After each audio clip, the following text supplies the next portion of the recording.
Cool Figure TV. Revolutionary salute. Revolutionary salute. Like, share, subscribe. Welcome to the House of Revolution. You know I'm your humble host, the the Revolution, and the revolutionary big homie Putin shines like the King of Kings at the Brics Summit.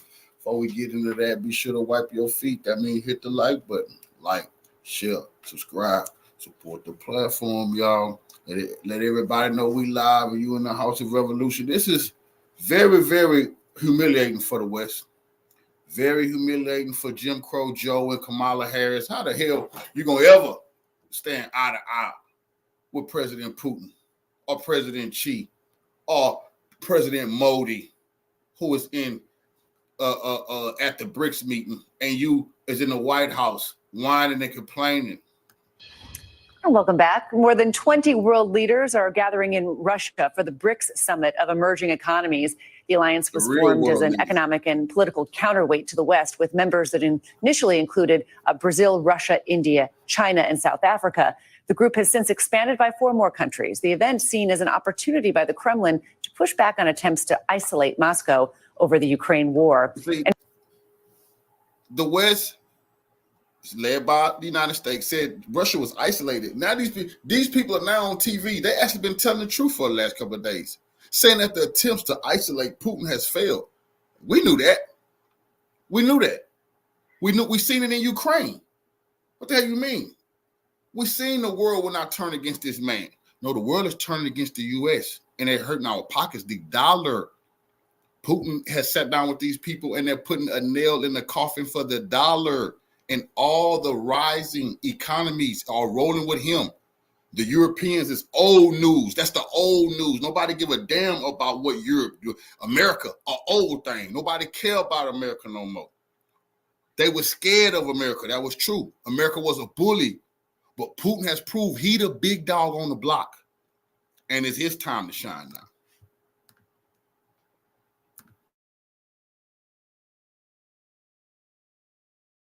NBC News chief international correspondent Keir Simmons is at the summit in southwestern Russia and joins me now. Keir, the Kremlin is calling this one of the largest foreign policy events ever in Russia, with so many world leaders attending. How much of a PR win is this for Moscow? Well, it's a PR win for sure. I mean, look, if you want crib notes on the challenges that the next American president is going to face around the world, it's a long way from Washington here in Kazan, but you could come here because today what we saw was President Putin standing on a stage side by side with President Xi of China on one side and Narendra Modi, the Prime Minister of India, on the other side. So pretty powerful. I mean, the BRICS countries, as they are known, they represent around 40% of the world population and of world GDP, Christine. So you can't dismiss them. That being said, there are many conflicts, challenges, tensions between them. So just on that stage, for example, Mohammed bin Zayed, the president of the United Arab Emirates, stood alongside President Pezeshkian of Iran. I mean, I mentioned Modi and Xi. Of course, China and India have tense. You see, I'm so glad they're saying he want tension. They want tension between India and China. And Putin is letting India know. Now listen, we the ones saved your ass when the U.S. and Britain when they was side with Pakistan and the Soviet Union threatening to nuke them. That's why India is loyal to Putin. But Putin is tired of India beefing with China. Putin say there's no more. You just cool with us. You got to be cool with China because we're going into the future. You the future, India. We will sit you down at this table. You don't got to be British flunkies anymore. And they had a truce yesterday. The world not talking about the truce between China and India. Now he wants beef between United Arab Emirates and Iran. They want war between the Sunnis and the Shiites. That's not happening. Why? Because Putin is promising them a bigger slice of the world pie. They don't got to be his servants. Don't be servants of your people. So that's why he's saying it's tension on the stage. Ain't no tension on the stage. It's peace on that stage. It's over for the West. relations. There's been a question this week about whether or not they would actually have a bilateral meeting. And just from the statements that they've been making today, you saw the different agendas. So, for example, the Chinese President Xi talking about wanting peace in the world, including in Ukraine, and not wanting to, quote, pour fuel on the fire. Now, that's an implicit criticism of the US's support for Ukraine, but it's also, isn't it, sort of standing a little bit away from Russia's position on Ukraine. No, so it's not. We shouldn't dismiss. No, it's not. Putin is not telling them what to say or forcing them to say nothing. He wants to hear what they got to say, and all these people want peace. But one thing Putin has warned all of these cats is he's not going to stop, because the U.S. and NATO have got to be defeated. And all these countries understand that. None of these people are going to demand Putin kneel to NATO. So, yes, they got to say they are wishing for the Ukrainian war to stop immediately. Yeah, they don't mind saying that, but that don't mean Putin has got to surrender. The differences between these different countries. At the same time, what you're seeing there are adversaries of the US and partners and allies of the US standing together, and their message is that they want some kind of independence from US dominance in the world. Again, for the next American president, this is the kind of world that they're going to be facing. Talk to us about the agenda here. We know that the Russian president has already had meetings with the Chinese president and India's prime minister. Yeah, exactly. I mean, you asked at the beginning there, Christian, about whether this is a win for President Putin. You know, in many ways, this does feel like the President Putin show, you know, Putin optics, if you like, where he's meeting with one leader after another. And the message is, you know, I'm not isolated. Despite the International Criminal Court indicting me, despite the criticism from around the world over Ukraine, I'm not isolated. But of course, this meeting is happening in Russia. The last Brics meeting outside of Russia, he couldn't attend. And there are many places in the world that he can't go. So it's a mixed bag, if you like. Certainly, India and China, for example, have been sustaining Russia's economy despite the war in Ukraine, despite calls by the US and by its Western allies for them not to do that. They have been doing that. So the truth is that President Putin is not as isolated as the US and the West would like. On the other hand, he is diminished because although he's holding a summit like this, he has to have it in his own country. Yeah, and we understand that President Putin is going to meet with the president. He's a king of kings. He proved he will make the world powers come to him. What you mean? Where you want him to go? Where you want to go? He can't go to Britain? Where do you want him to go? You see, this is the problem. They just can't admit defeat. You said Putin was isolated. You said he didn't have no friends. Wrong again. Of one of the newer members of the alliance, Iran, later today, and NATO member Turkey looking to join this group. What are you expecting? Now, and we're going to talk about that. Turkey sat down with Putin today, y'all. Turkey is a NATO member, sat down with Putin to talk business, and lo and behold, a terrorist attack struck Turkey today. I wonder who was behind that. Yeah, well, he's going to meet with President Pezeshkian. We were, Christine, expecting there to be an announcement. When I say we were, Iran suggested that they would sign a new agreement with Russia, and that hasn't happened. We assume it's going to happen at some point, but it's a similar agreement that Russia signed with North Korea just earlier this year. So there will be again. I mean, to ignore what's happening here in Kazan and with these countries would be foolish. It's a sign again of a growing alliance between Russia and North Korea and Iran and countries like China, and that is something that is a threat, and that frankly the US will be hoping that those divisions that I talked about continue, because if they were truly listen to this, bro, they are so listen on TV. The US is hoping that divisions can continue. What? I thought you wanted peace. I thought the US wanted peace. Oh, you want divisions in the world so you could take advantage of it? This dude was just saying this on TV, man. They don't want you saying that. They do want divisions. They don't want peace. They want to rule the world. That's over. Really united, that would be a real threat. Yeah. All right, Keir, thank you so much.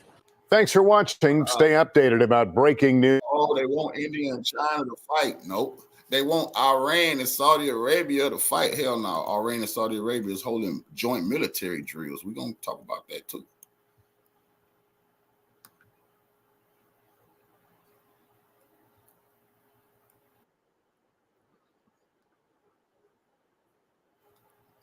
One second, y'all. There's just so much for us to look at. Oh, look at more.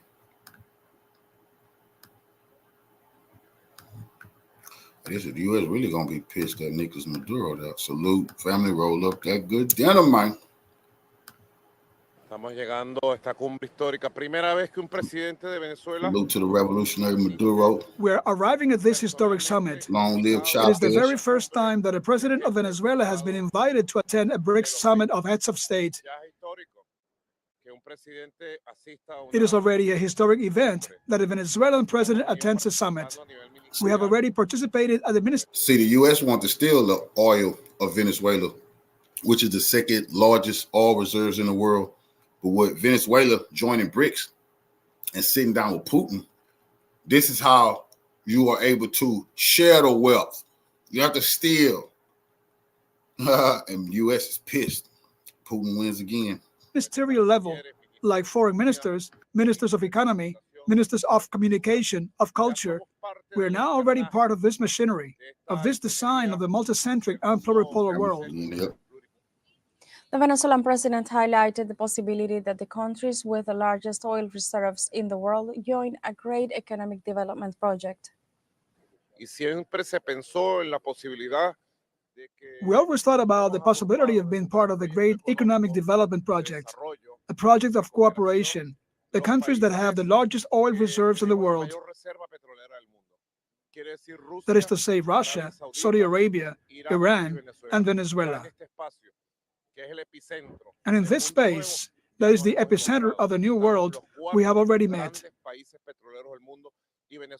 We are the four great oil-producing countries of the world, and Venezuela comes to humbly offer its contribution on the basis of economic autonomy, of domestic development, an economic project that requires a high level of investment.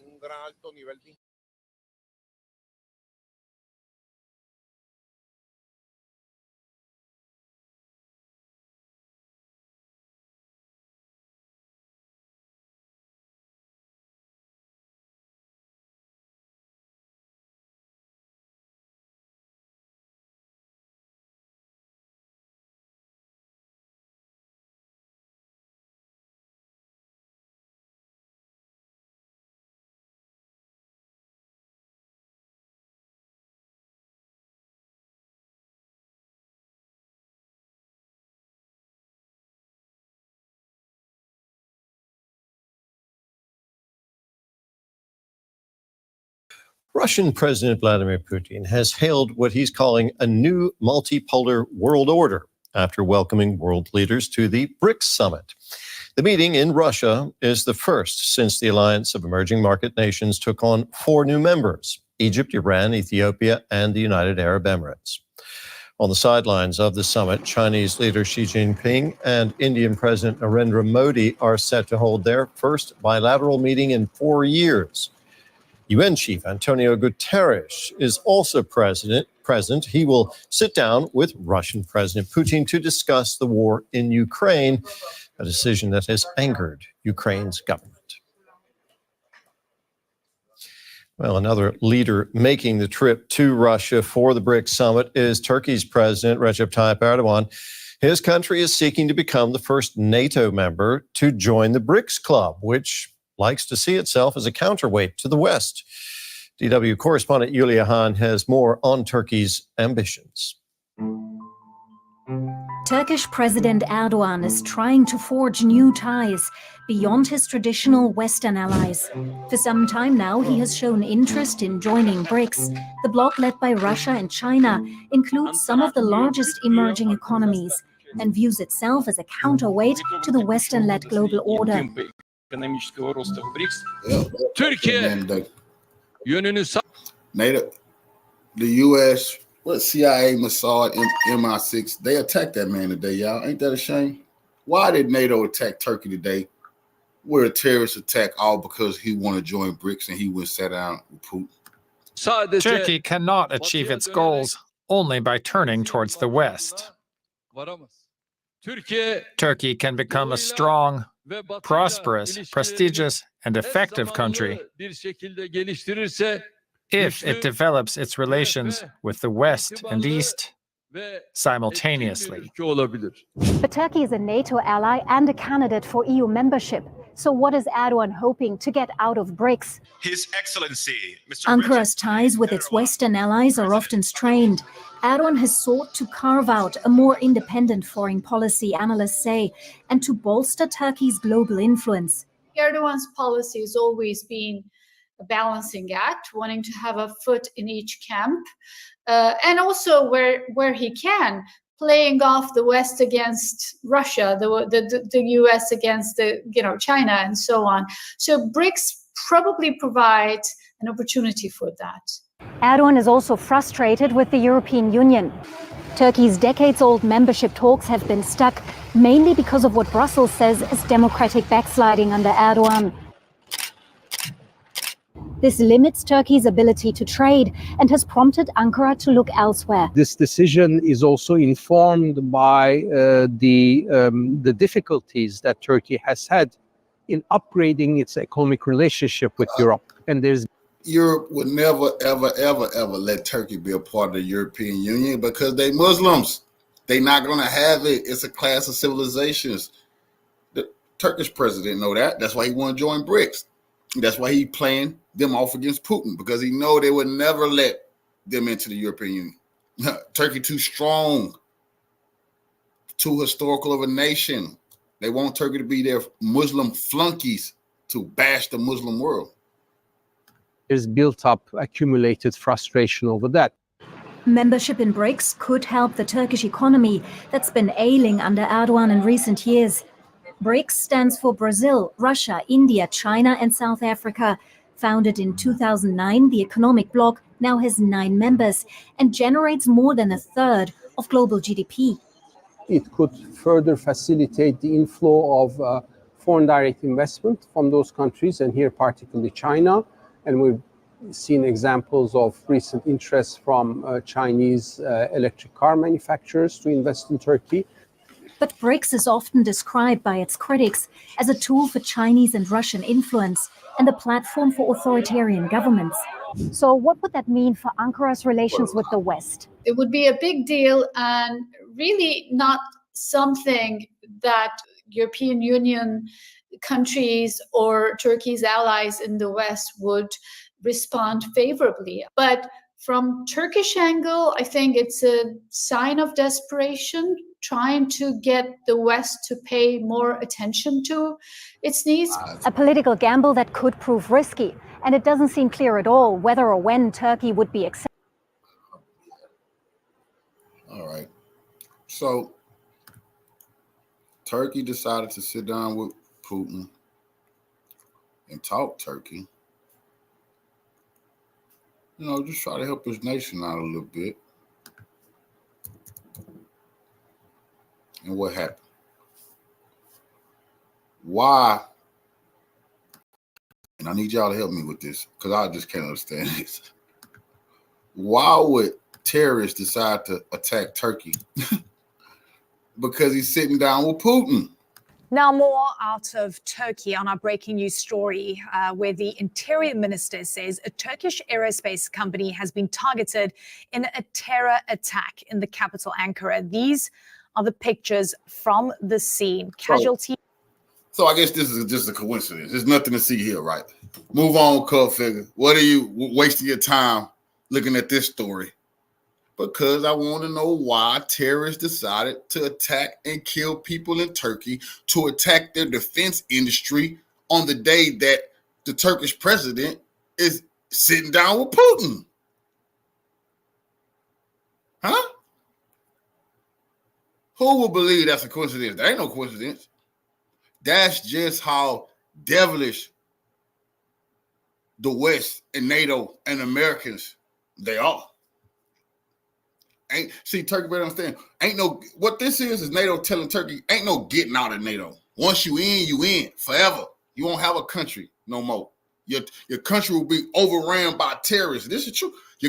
Al-Qaeda will take over your country before we ever let you join BRICS.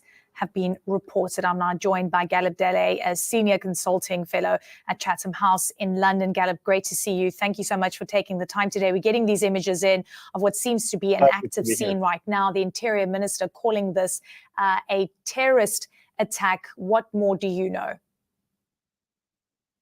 Well, thus far we are following the news. It's clearly an horrific act of terrorism, but the crucial here is the timing of it. I mean, obviously, any terrorist activities means to create terrorism, create casualties, create violence. But the timing is crucial. The timing is sensitive because just recently, yesterday, the leader of the Nationalist Action Party, who is a coalition partner of Erdogan government, spoke about a new Kurdish opening, quite a daring Kurdish opening again. The countries are once again talking about a new Kurdish opening. Therefore, the political logic behind this terrorism is clearly to undermine this process, to prevent a political settlement of the Kurdish issue. Thus far, we don't know which group is responsible for it. Obviously, for Turkey, there's usually the usual suspects when it comes to terrorism of that nature, whether it could be the PKK or other far-right, far-left organization. Previously, Turkey has been also very much victim of the ISIS-type radical terrorist organizations. But the picture that we are receiving from the crime scene, from the scene, indicates probably it's one of these far left or the PKK or similar terrorist organization. But thus far, we don't know the identity of the group behind it. But the political logic is the crucial one. The political logic is basically to prevent or undermine any possible opening on the Kurdish issue and any possible settlement of the Turkey's long-standing Kurdish issue, and particularly the call for PKK to lay down arms in Turkey is growing. Even the pro-Kurdish party is actually making similar demands. Whoever is behind this operation clearly has a very clear political goal, which is to prevent this. And that's why it's crucial, basically, irrespective of this terrorist act, the resolve to take political steps on this front should be actually strengthened rather than weakened in order not to give into the terrorist goals and terrorist aims. Gallup, I just need you to stand by for me. We've got Salma Abdelaziz, who's been tracking the story for us. Salma, what more can you tell us? Yes, so again, a very active scene. You have medical workers there, police there, security services there, all trying to, of course, contain the situation, make sure that this is no longer an active situation, and of course, come to the aid of those wounded, of those potentially killed. I want to read you some of the reaction that we have so far from Turkish officials. This one from Ankara's mayor, who says he was saddened by the terrorist attack that targeted Turkish aerospace industries. He goes on to say he wanted to wish God's mercy upon the dead and a speedy recovery to those wounded by the attack.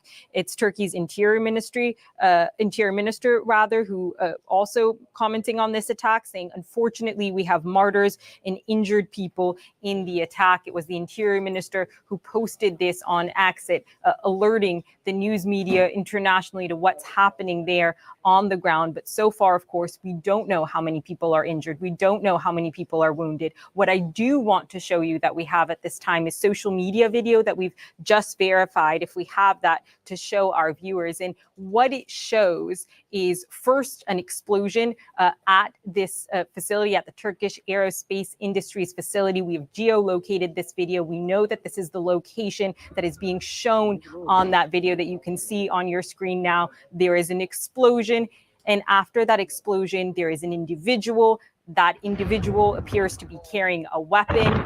Unclear who that individual is or what their role is, but you are looking there at the moments of the attack, again, in video found on social media, but also geolocated, analyzed by CNN. Really, really scary scenes that you're looking at there. You can see it's a heavily fortified building, big walls, big security. So how was this carried out? I know your previous guest was talking about potential motives. Of course, the PKK will be top of mind. ISIS and other terror groups will be top of mind. And I also want to alert our viewers that we are actually expecting to see President Recep Tayyip Erdogan speak shortly because he's at the Brics summit. He's expected to show up alongside President Putin. You can expect reporters will be asking questions, so we may get a comment very soon. Yeah, Salma, thank you so much for that update. And I know that you're working really hard to try and get more information as it comes in. Galip, I want to come to you again. And you were talking about the potential motive, what this means politically. But when we're seeing this explosion in these images that we're showing right now, this aerospace company that was struck, and usually these kind of buildings are very fortified, as Salma had alluded to. The question is, how come Turkish intelligence didn't pick up these type of threats and risks? Turkey has seen other terrorist attacks in the past.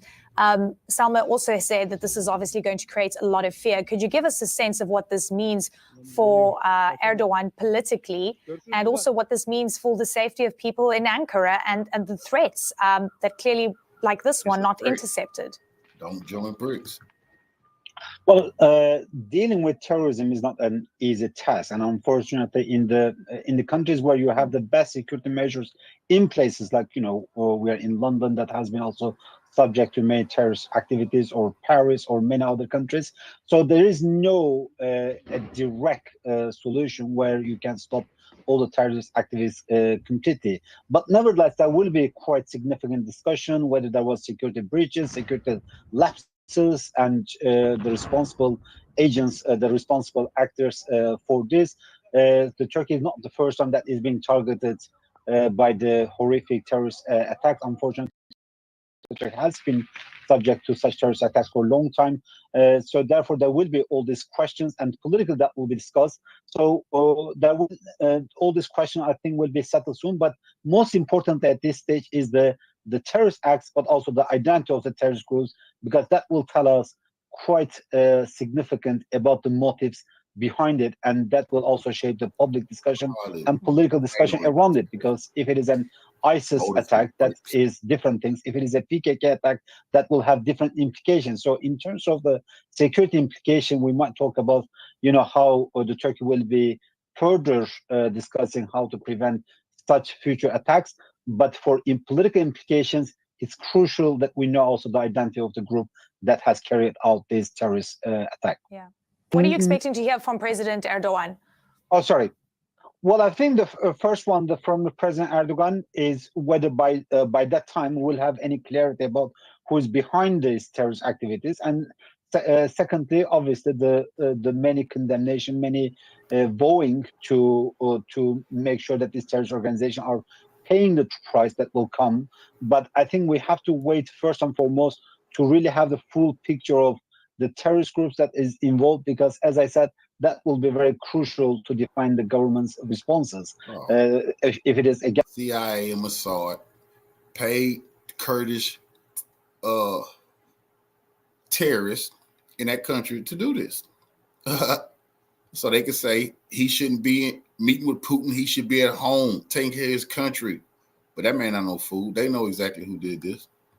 Again, like, if it is a far left terrorist organization, it will be different than if it is the PKK, because if it is the PKK, that will have an implication about the recent move towards, once again, to take a political steps on the Kurdish issue and to take steps to convince the PKK to lay down its arms in Turkey and to basically put an end to the conflictual phase between Turkey and the PKK for all. So this is crucial, and I think the initial assessments that Erdogan will very much focus on obviously the casualties, probably the number of the casualties. We still don't know how many people have lost their lives and then the injured. So that will be the first on the top of his mind, and the necessary steps there. But secondly, it will come to the response to the terrorist attacks, and that will require what assessment that Turkish security and intelligence offices will have in terms of the terrorist groups and the motives behind it, and also the international connection, the possible international connection that this terrorist attack might have, because usually the terrorism is not just a national phenomenon, it has the international linkages. So we will have quite a comprehensive comprehensive discussions, and also given the fact that the target is the aerospace industry, which is a very strategically significant place, and Turkey has a very growing defense industry. Turkey has quite a strong defense industry, so that will also raise whole another question about the protection of these sites, about the protection. So they think everybody's stupid, but I just want to put that in our live stream that we know, NATO, you did that. We not stupid. We know you attacked Turkey because they went to go sit down with Putin. And you can't have that, right?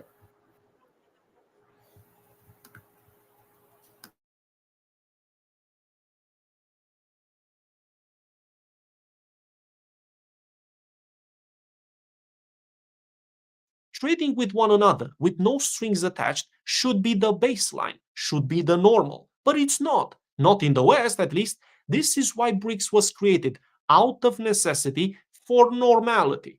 Hello, my friends. I hope you're all doing well. Today is Wednesday, October the 23rd, and in this episode, we're going to do a short recap of what happened at the BRICS summit in Kazan yesterday. Day one is finished. There's a few key important takeaways, and we're going to go through all of that. At the end of the video, we're going to look at what's on the agenda for today, on day two, and what we should really be expecting. But before we get into that, let's start with something fun. Let's just put a smile on our faces. And for that, we have to go to the New Voice of Ukraine. They've published an article, and it has John Kirby as a protagonist. He's made some statements that just boggle the mind. The kind of statements that send a signal to the brain and it just freezes immediately. He seems to be completely disconnected from everything that's around him. Listen to this. John Kirby on why BRICS poses no real threat to the US and its allies. Already, I beg to disagree, because if he actually believed that, and if the West as a collective would believe that BRICS poses no real danger, they would not have this adversarial attitude towards it. They would cover it more, they wouldn't lie about it, they wouldn't try to make it look like it's something that is not. But let's see what John Kirby has to say. The US doesn't view BRICS as a threat to the Western alliances. White House National Security Council spokesman John Kirby said The Economist Times reported on October the 22nd. Quote, and we don't view the BRICS arrangement as some sort of, threat, Kirby said. Let's just stop right there, because there's something that needs to be addressed. I always have a real problem when people who are spokesmen or spokeswoman, they're paid to speak, and that's the language that they chose. And we don't view, threat. What is that? That is TikTok language coming out from a person who's representing the United States government. This is TikTok language. No offense to TikTok, nothing against TikTok, but that just shows the standard that these people set for themselves and then indirectly for the rest of society. I truly believe in these things. If you have a society who's looking up at their leaders, maybe not so much at John Kirby, but still, he's a representative of the US government, you have to do better than that. You have to use different language, especially when you want to say things as stupid as what you're saying over there. I don't know how these people do it. There's shoe salesmen who have a better conduct when it comes to speaking than the representatives of these governments. It just boggles the mind. Anyway, let's carry on. Quote, these countries can decide for themselves who they want to associate with and especially how they want to be economically linked with one another. Well, that's true. However, you don't believe that, John Kirby, because you are the representative of the United States government who what has done for the past many, many decades has tried to create a monopoly in the world by using the dollar. There were many statements in the United States media in which they themselves admitted, yes, the United States uses the dollar and the sanctions that come with the dollar as a means to avoid going to war. And that's exactly what they do. Rather than going to war, they impose sanctions on the countries that they think are belligerent, and then they hope that the sanctions do their job and that avoids a United States war or a possible United States war with that country. That's what they do. How long do you think people can live with that hanging over their head? not for very long, and this is why BRICS exists. But don't worry, John Kirby goes even further. Kirby also remarked that Russian dictator Vladimir Putin is being forced to take drastic measures to prop up his currency and sustain his war economy. Okay, so Vladimir Putin. BRICS is not about Vladimir Putin, but that just exposes the way John Kirby thinks. And it's not just John Kirby. They think that, well, this is about Putin because Putin is the biggest player over there. At least he's the most notorious. Well, they associate that with themselves, with the US. US is that for the G7. But you see, Russia is not that. Vladimir Putin is not that for the BRICS. BRICS is about cooperation between different countries. And it's a very simple kind of cooperation. I have something that you want, you have something that I want. Let's work together. It's not about we all have to agree on every single issue. That's how the mindset works here in the West. You have all the members of the G7 always apparently in agreement with one another. Always, without fail. Even when they don't agree, obviously there's many of those cases, they try to swing it and shape it in such a way that it would give the world the impression that they're all on the same page. This is impossible. Nobody can ever be on the same page with everybody else every single time. Now let's address the currency because John Kirby brings it up. You see, there's this myth, especially in the Western world, that the Russian economy is weak, is poor, the ruble is nothing because $1 can buy you 80 rubles or 90 rubles or 70 rubles. But that's not how an economy works. You see, the people in Russia, they don't need dollars, they don't need euros. All they need is rubles. So it's all about what those rubles can buy you, the purchasing power parity. There was a video going around at the beginning of the summer, and I featured that on the channel, I think in July or August. There was this American tourist, and he visited Moscow, and he went to a restaurant. It was an average restaurant, not low-end, not high-end, smack in the middle. So what I've then done, I looked at what's the average income in Moscow and how much one meal at that restaurant costed that American tourist, in rubles, of course. And then I've divided the numbers. It came out that as a Moscowite, you could have bought around 320 of those meals.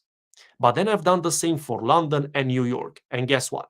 In none of those, you could have gone over 200 with the average income.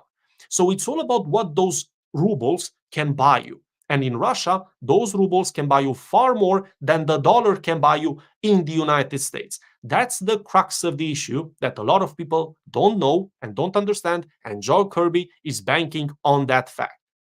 Let's carry on. He attributed this to Russia's growing isolation on the global stage. Well, that's just about the most ridiculous thing he could have said in his entire interview. How can you say Russia's isolated? There's one of the biggest events this year happening in Russia, in Kazan. There's all of the important leaders from the global south, and not just from the global south, attending this event. And John Kirby says, well, this is due to, to the fact that Putin is isolated. Putin is not isolated from the world. Putin is isolated from the West. But again, I'll have to bring this up.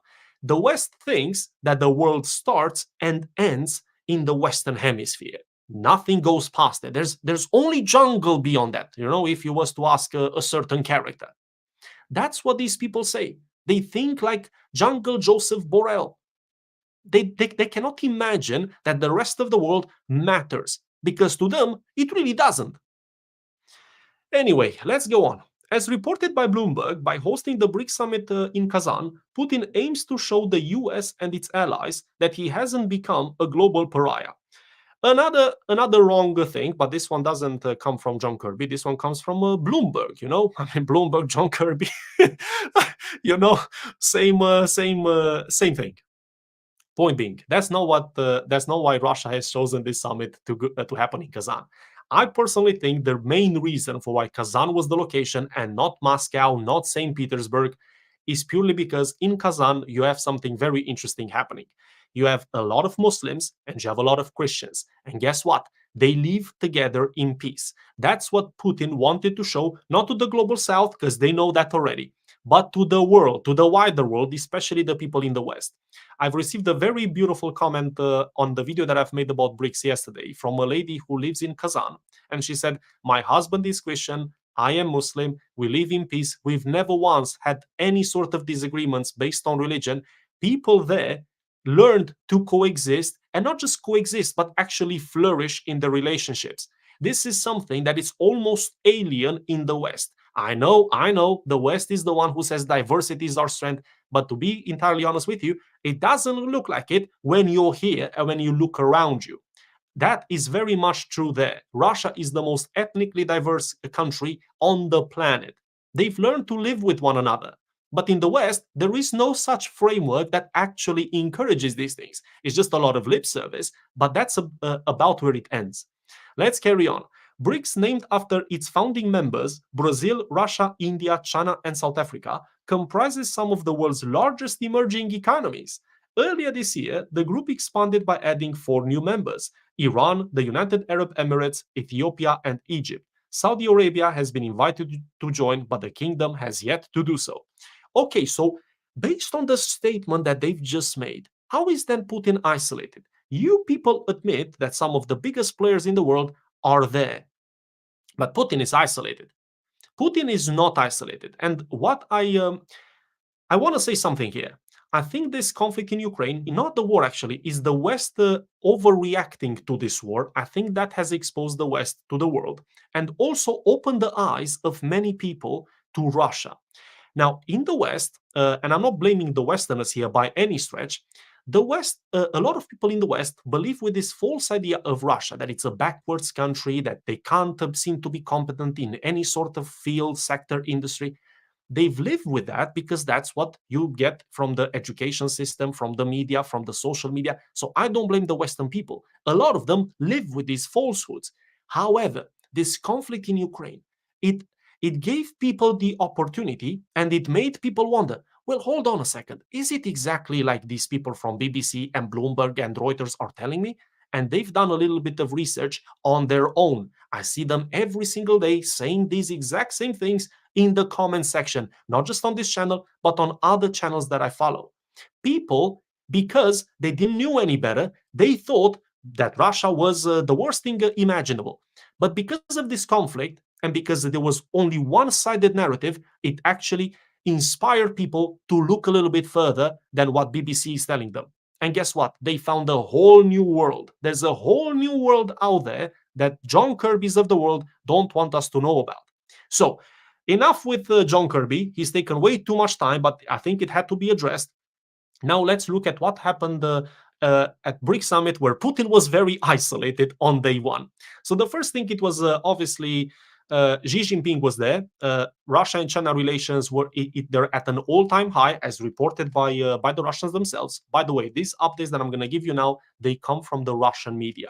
Speaking of China-Russia relationships, when the United States had valuable, competent people in charge, especially in foreign policy, their number one priority was to keep Russia and China apart and never let these two meet, as in to be in agreement on major issues. Why? Because one has a huge potential purely based on their population and technology, and that is China. And then the other one, well, it has about 6,000 nukes and is the largest landmass in the world with some of the largest petroleum reserves in the world. You see, this is why the United States never really wanted these two to meet, because together, well, I think, personally, I think they can absolutely outmatch everything that the West has in every single sector.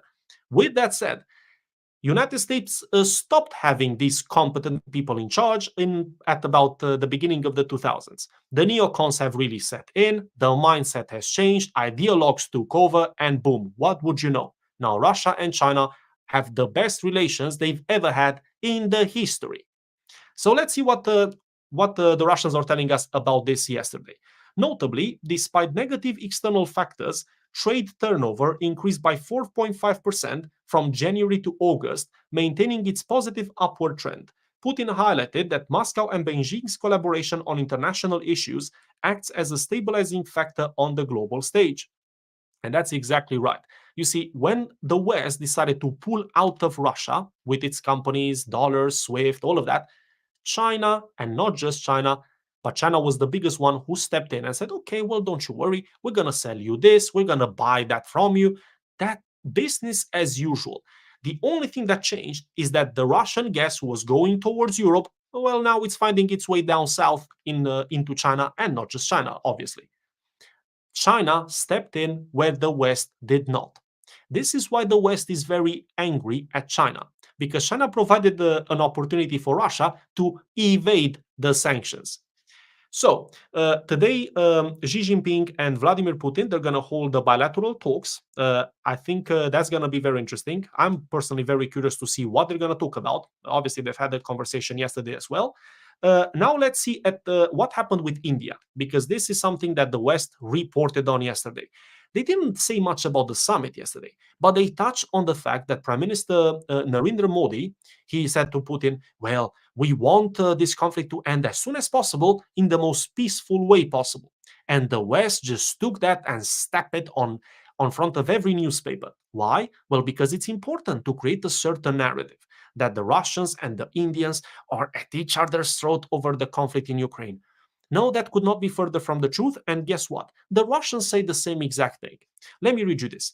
Putin and Modi's discussions focused on legislative cooperation, growing trade, and major projects, including India's decision to open a consulate in Kazan. Prime Minister Modi reiterated the importance of resolving the ongoing conflict between Russia and Ukraine through peaceful means, expressing India's commitment to establishing stability. So the Russians themselves are publishing this. They're not trying to hide it. It's just that the mainstream media in the West, they're trying to give it a different connotation. That's why they ran with this story. Remember what I said towards at the beginning of the video. Brics does not operate like the G7, where everybody has to be in agreement with Big Daddy United States. That's not what you see in Brics.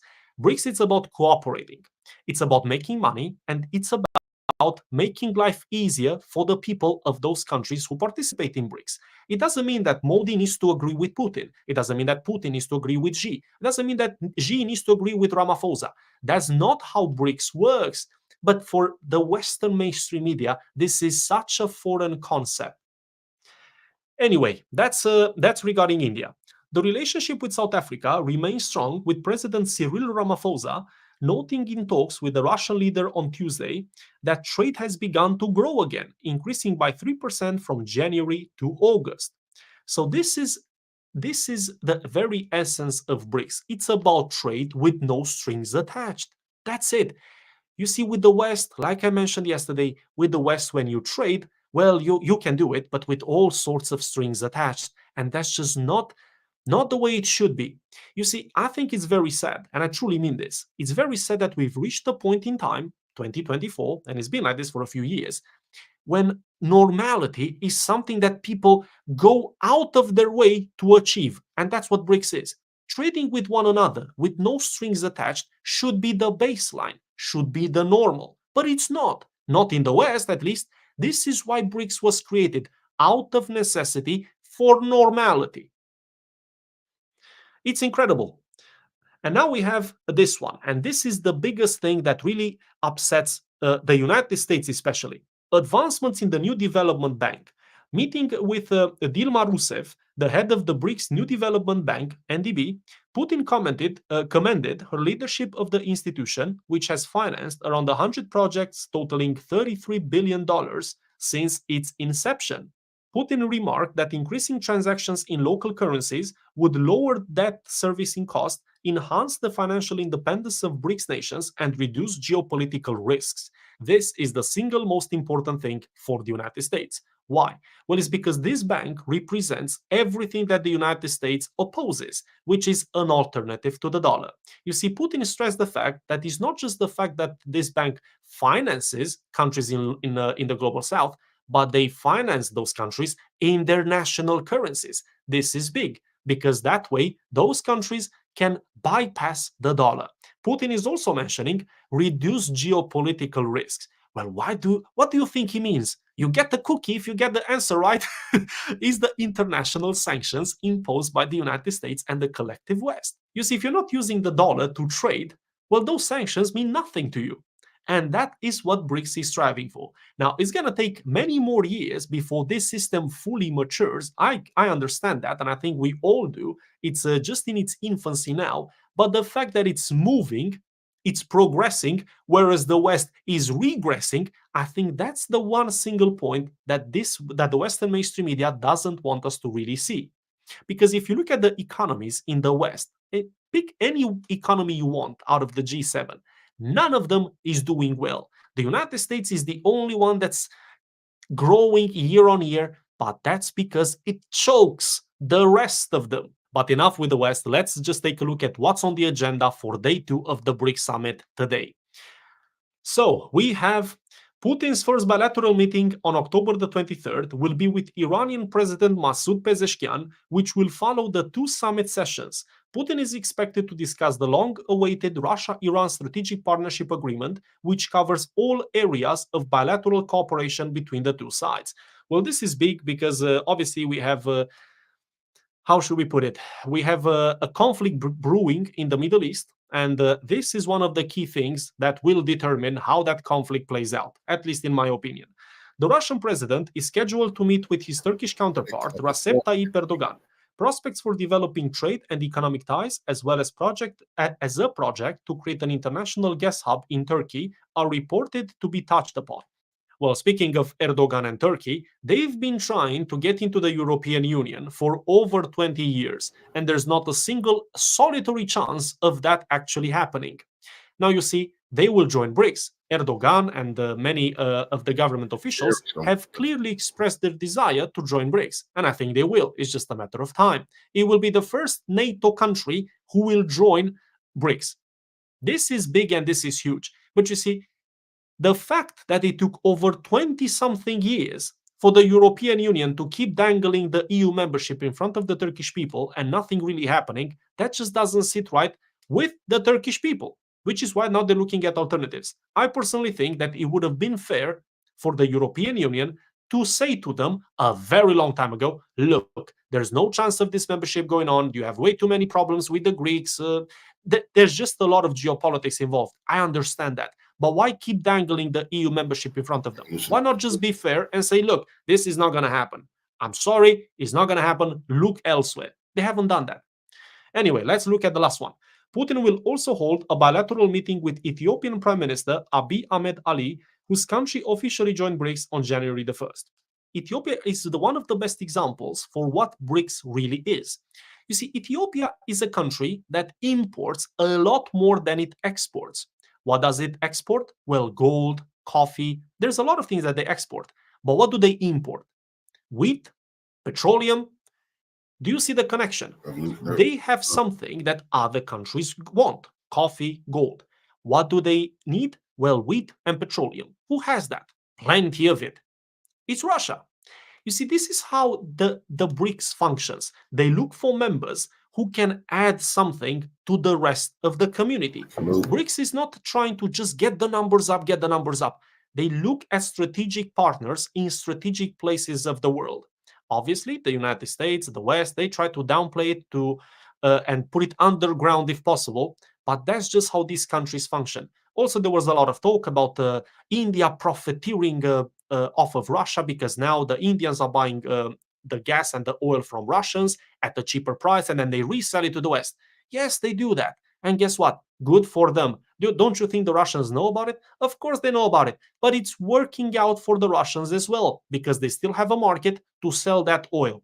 And then the Indians, they add a little bit of a profit there, a little bit of a tax, and then they ship it to the West. And the West, guess what? The West is the only loser from this transaction, is not the Russians. They're trying to make the Russians look like the losers. Look, the Indians are buying your oil at a cheaper price, and then they sell it at a much more expensive price. Yes, but who do they sell it to? To you. They sell it to you. In the end, you're the one who are paying for the same Russian petroleum and gas, just at a much higher price. That's what the sanctions have really done. So who's isolated, really? My friends, it's been an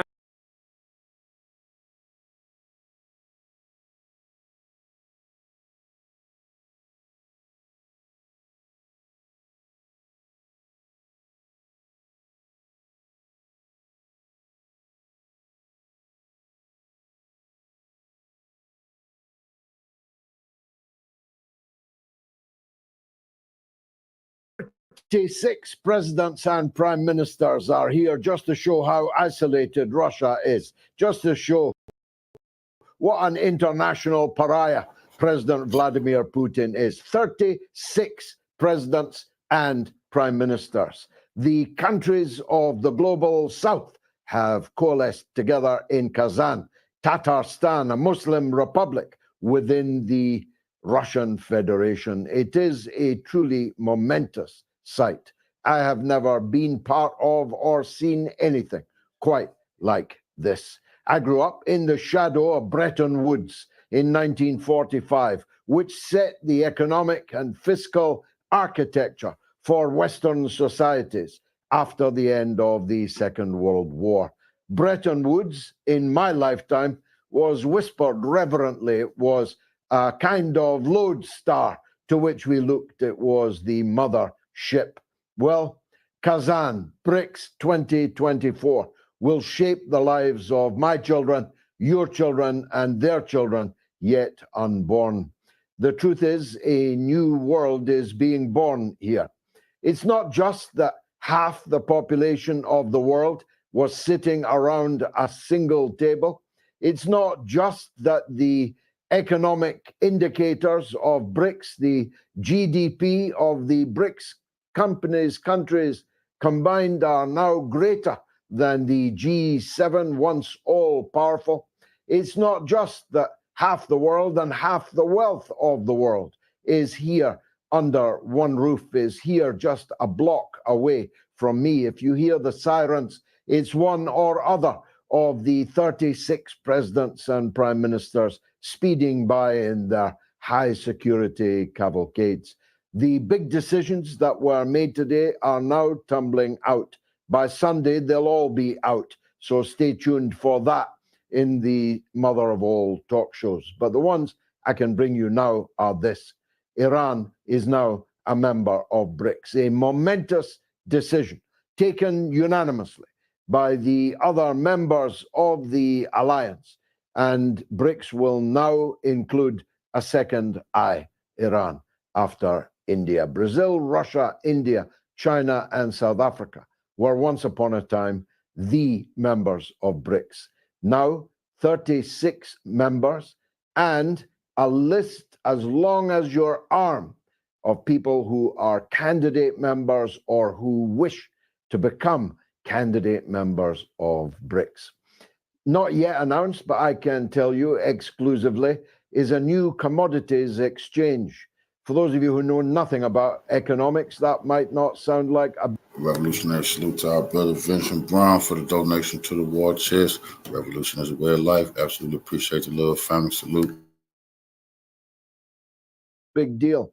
But trust me, it's a very big deal indeed, because these people in this BRICS are leading countries which contain the greatest concentration of natural resources, commodities, and raw materials to be found anywhere on the planet. Russia itself is not just the biggest country in Europe, it is the biggest country in the world. Russia itself is the biggest energy supplier. Russia itself holds gold and silver and rare minerals, rare earth materials that are vital for every airplane you fly on, every car you drive, every mobile telephone you hold. Russia is an economic superpower, and it is booming in the face of the biggest boomerang ever fashioned by anyone ever in any place. We threw that boomerang at Russia, and it has come back and smacked us all right in the face. Our economies are sinking. Russia's economy is booming. But if you add the other countries of the BRICS and their natural resources, you can imagine the importance of a commodities exchange within the BRICS. They'll be able to exchange oil, be able to exchange gas, be able to exchange material of all kinds, vital economic material, and the dollar won't get a look in. None of it will be conducted in the US dollar. One of the first and greatest ambitions of the BRICS and of its current leader, Russia, was that the dollar hegemony must end. The dollar was weaponized, said President Putin, and it was a very big mistake. He speaks with some bitterness, having had hundreds of billions of his own dollars, Russia's own dollars, stolen, sequestered, confiscated by Western countries. And Britain is actually now paying for the weapons that we are sending to Ukraine using stolen Russian assets that were frozen in London when the war in Ukraine began. It is the ultimate insult, and relations with Britain hit rock bottom today, at least in contemporary terms, when a British diplomat assaulted Russian journalists at the airport in Moscow. Charges would be filed if not for his diplomatic immunity, but it goes to show how severely damaged our relations between Britain and Russia. Never great, it has to be said, long before Putin, long before the Bolshevik Revolution, going right back into the middle of the 19th century. There is a particular Russophobia, a hatred, fear, and loathing of Russia within the British Isles. That's what the original Crimea War was all about. But the Western countries are not taking all of this easily. Neither are they taking it lying down. President Erdogan of Turkey landed in Kazan this afternoon, roughly at 3 p.m. Roughly at 7 minutes past 3 p.m., a major terrorist attack was launched against an aerospace factory in the Kazan district of Ankara in Turkey. Nothing could be more obvious. A raid by terrorists, presumably from the PKK, ordered, funded, and armed by the CIA handlers who run the organization, has attacked a factory and taken hostages in a factory and killed several people in a district called Kazan. Just to make the point that Turkey joining the Brics would be as popular as a pork chop at a Muslim wedding for the Western handlers. The Western handlers would have to face the possibility of a NATO member, a candidate member of the European Union, for the first time applying to join the Brics. Well, they have applied. They are now candidate members to join the Brics. If Turkey joins in the next 12 months before the next summit, that will be of profound importance to the world economic and political configuration that we have today. What will NATO do? Will they kick Turkey out of NATO? Can they kick Turkey out of NATO? Will the EU finally scrap the 20-year forlorn wait of Turkey to join the European Union? How will that go down with the Turkish diaspora in the European Union? There are millions of Turkish citizens, loyalists to Erdogan, almost all in the European countries. If Turkey is to be insulted, slapped in the face, kicked in the teeth because it has freely chosen to join an entirely voluntary international alliance that Washington doesn't like, that will have serious implications in the West. Well, Russia didn't just announce the entry of Iran into the Brics. They announced that Russia will build stages 2 and 3 of Iran's nuclear power plant. To get some measure on what kind of change that is, just 4 years ago, Russia refused to participate in the building of Iran's nuclear power plant. Now, Russia is in total going to build stages 2 and 3 of these nuclear power plants, giving Russia now a stake in Iran's nuclear industry. That's important because maybe tonight, maybe tomorrow, certainly sometime soon, Benjamin Netanyahu is going to launch a kamikaze attack on Iran's nuclear facilities, or its oil industry, or its political leadership, or any permutation of those, including the possibility of all three of those. Iran is locked and loaded for the response. It will not delay in delivering that response. That response is promised to be condign punishment. It is promised to be unprecedented. It is promised to be multiples, exponential multiples of any attack that Iran has responded to before. Israel will presumably respond back, or America will do it on its behalf. And if that happens, Iran will respond again, exponentially more powerfully than the last. And then we might all be into World War III, because Russia has said today that it will not stand by and watch Iran being attacked by its enemies. Russia will be involved in the defense of Iran. Russia is a nuclear superpower. So is the United States of America. If even the most foolish person watching doesn't understand that that could be the road to nuclear Armageddon, then you're watching the wrong program. The truth is, the world is now poised on a knife edge between the pluralist, anti-hegemonic development of Brics, a voluntary association of people who are friends with each other, who are ready to resolve conflicts with each other. India and China met today. Prime Minister Modi, President Xi Jinping met today and resolved their long-standing border dispute with each other, which has erupted 3 times in Indo-Chinese wars. That's what Brics can be. Brics can be not just the new Bretton Woods. Brics can be the new United Nations.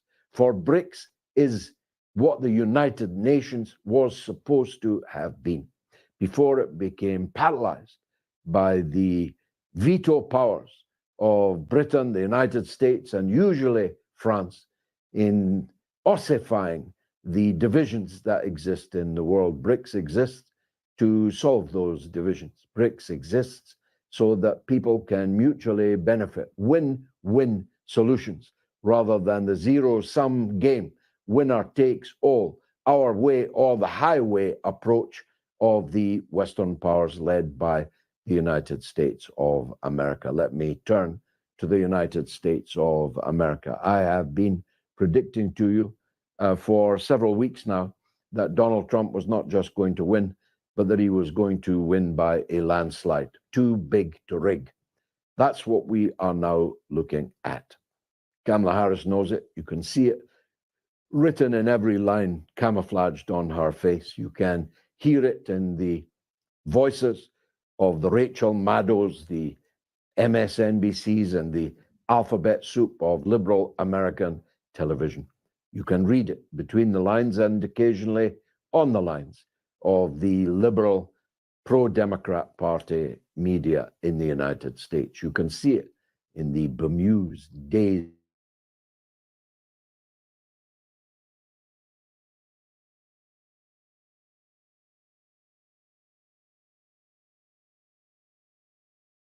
worse to be her understudy. This man, Waltz, is definitely on the last dance, and nobody is going home with him. The Democrats are facing an historic wipeout, not only losing the White House, but losing the Senate and losing the House of Representatives.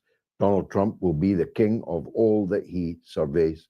I predicted to you long ago that he would win Michigan. There's now no chance in hell that Kamala Harris can win Michigan, and no Democrat, none, has ever won the presidency whilst losing the state of Michigan, a state in which many hundreds of thousands of voters, almost all of whom will actually turn out to vote, are of Arab and other Muslim heritage. And that heritage is, of course, horrified by the continuing slaughter of the innocents in Palestine. Let's talk about Gaza first. We have seen Israel today boast of the biggest act of ethnic cleansing ever seen in the Middle East. The 800,000 who fled from the Nakba, the catastrophe in 1948, being stampeded out by violent acts of mass murder and terrorism, were from the whole of historic Palestine. The people being marched, literally marched, like Second World War columns of refugees out of the Jabalia camp, out of the north of Gaza. The people now starving, literally starving to death in South Gaza, with nothing to eat and nothing to drink, no hospitals for their children to be treated in as they are carried, limbs missing, blood everywhere from every part of the Gaza Strip. This murderous onslaught has not stilled as a result of the war in the north. It has intensified. The crimes, the war crimes, visible on your telephone right now in real time, are not, it would appear, sufficiently genocidal to force the so-called international community to do anything about it. And, of course, the war in the north rages on. Thousands of Lebanese people have now been killed or maimed in just a couple of weeks. Buildings, residential buildings, tower blocks are being brought down in broad daylight by Israeli fire in Beirut, an Arab capital.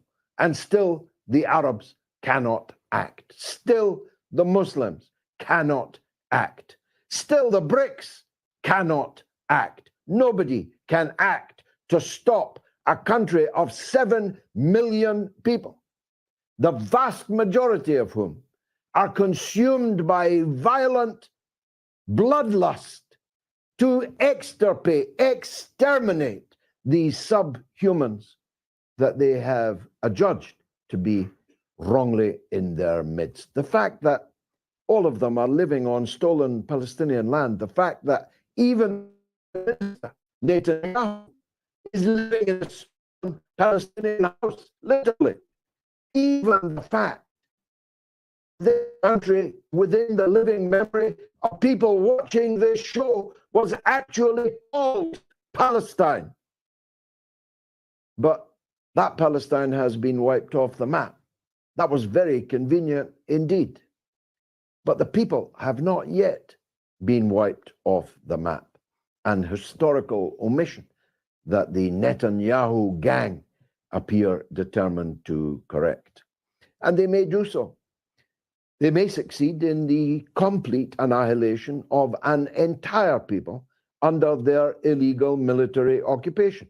At this stage, it's difficult to see who's going to stop them. Not Joe Biden, and neither Donald Trump when he becomes president, as he will, I'm sure, on the 5th of November. Nobody anywhere seems willing or able to bring this genocidal slaughter to an end. And of course, most of the victims are women and children. Most of the victims in Gaza, most of the victims in Lebanon. So far, civilian casualties in Israel are almost zero. But military casualties in the Israel occupation force, in the Israel invasion force, are beginning to rise steeply.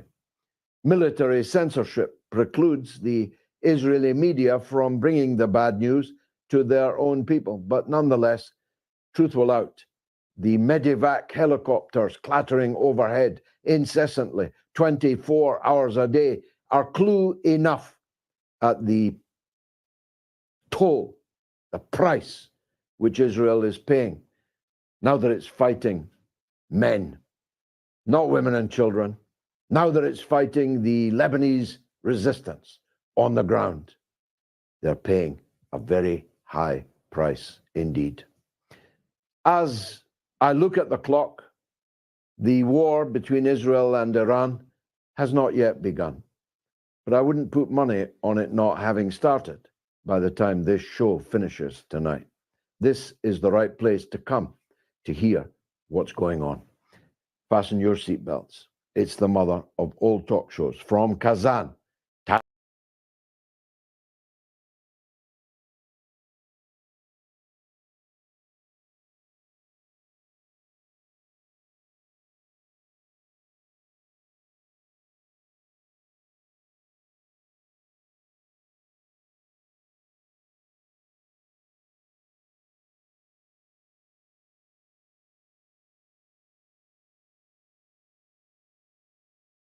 we could speak about Kazan more now from the framework of a topic you have written extensively about and recently about, which is this question of BRICS constructing an alternative payment system and financial infrastructure, and the centrality of things like blockchain currency, like the new development bank based in Shanghai.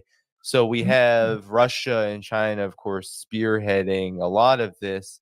Could you talk about some of the details that you have uncovered recently about what will be discussed and how an alternative payment system, an alternative financial system will be in the works during this summit and, of course, future BRICS deliberations and efforts? Yeah, I strongly suggest to all of you, please try to read this column. I try to make it as concisely, as palatable as possible, using Russian analysts. And the second part of the column, it's Professor Michael Hudson speaking. I sent an email to Michael, said, Michael, this is what the Russians are saying. This is what's on the table.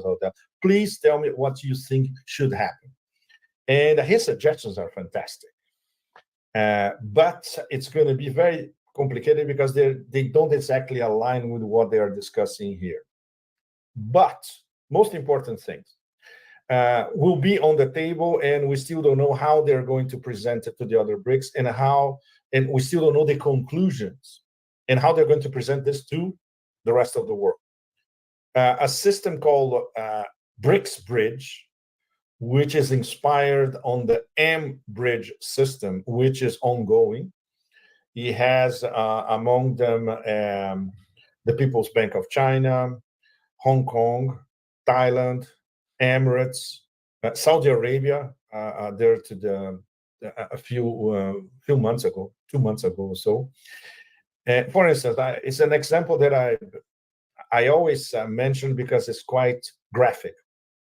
The Thais buy oil from the Emirates, and they pay through M-Bridge. This means they don't need currency. They are not afflicted by currency volatility. It's always the same unit via the BRICS bridge. And they could expand this to not only the BRICS, but the BRICS candidates as well. Everybody would be trading via the BRICS bridge, based on the M-Bridge, which forget about currency volatility. Number one, excellent. How they are developing this, the guys from the BRICS Business Council say it's not even redacted yet, the final document. That's one thing. Another thing is a system called BRICS Pay. BRICS Pay is going to be, I'm sure many of you know Alipay. Well, BRICS Pay is the same thing, and it will evade SWIFT because it will be intra-BRICS and linked to future BRICS members as well. Another thing is the unit. The unit, well, the first column on the unit, we did it a few months ago. I was following this process for almost 1 year. I had a lot of meetings with these guys. They briefed me in detail. And then, okay, let's try to present this to the world. It was picked up in the US everywhere. The Wall Street Journal picked it up. They're trying to contact the guys from the unit. What is this all about? So the Americans immediately noticed that this thing is powerful. It's a system based on 40% gold, 60% currencies of the BRICS countries, an alternative payment system.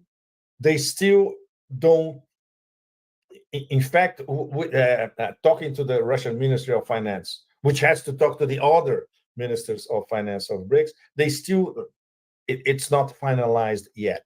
But all these things are on the table.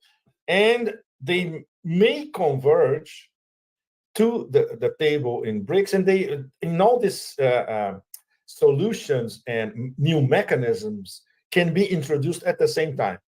There's more. For instance, a new insurance setup, apart from the Western insurance system. Very, very important. a new BRICS rating agency that does not depend on the Westerners rating everybody and rating the global South all the time. Very, very important. So when you put this all together, the dossier is mind-boggling, in fact. So there will be some very important meetings next week and the week after next involving the Russian Central Bank, Minister of Finance.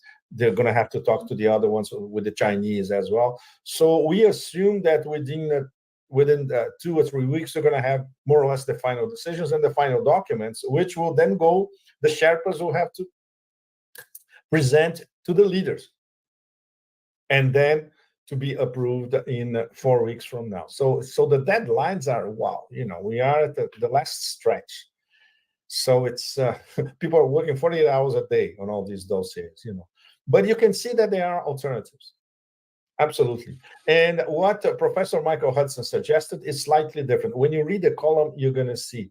And it's already circulating here. Right. So one of the guys told me, look, everybody now is reading what Michael Jackson. Can you imagine Michael Jackson? It's just a thriller. He's back. Okay. Yes. He's back. What Michael Hudson suggested, and they may incorporate some of these ideas. And it's something that we discussed here. Why don't you bring Michael Jackson? Why don't you bring Michael Hudson as an advisor to all of you guys? Which is something that may happen in the near future as well. That's very interesting. Given all that you said, it's a huge outline. Yes. There's a lot of components to this, but it is now there are far more details than we have had in the past, and I did share the column in the chat. Due to censorship, I'm not bringing up the Sputnik title, but I will say that you can find it on Sputnik, find it on it's already being published in the US, Danny. Today I saw it's on UM's review. It's probably the top story, and it's on Zero Hedge as well. So it's already circulating in the US, which is it's a very good thing. Great. So everyone, make sure you follow Pepe's Telegram. So you can read the column. But I wanted to ask you lastly, Pepe, on this question. What are the most significant challenges? You have, of course, Russia and China being the mega kind of powers with the financial and political capacity to really spearhead this. What are the biggest challenges that you're hearing in terms of getting this off the ground? Because there still are a lot of doubters on the ability for the multipolar world to truly create an alternative to the US dollar. We know that it's still far away, but it seems like the pace of de-dollarization has accelerated very dramatically, even in just the last few years. What are the biggest challenges from here, given this new architecture that you outlined? Well, the internal BRICS problems, they have to solve. When Lavrov told us earlier this year that we need to accommodate the new members, first of all, that's why that was diplomatic language to say frictions among the new BRICS members or between the new and the old. We have to solve this before even start thinking about expansion. And now expansion is not only the 34 nations that Putin outlined a few weeks ago. Now it's getting to 40. And after the BRICS summit, it's going to get to 50, 60. So everybody will want to join BRICS. There's no question about that. So can you imagine managing this expansion and at the same time managing the different dossiers, especially geoeconomic, that have to satisfy all old and new members at the same time? Wow.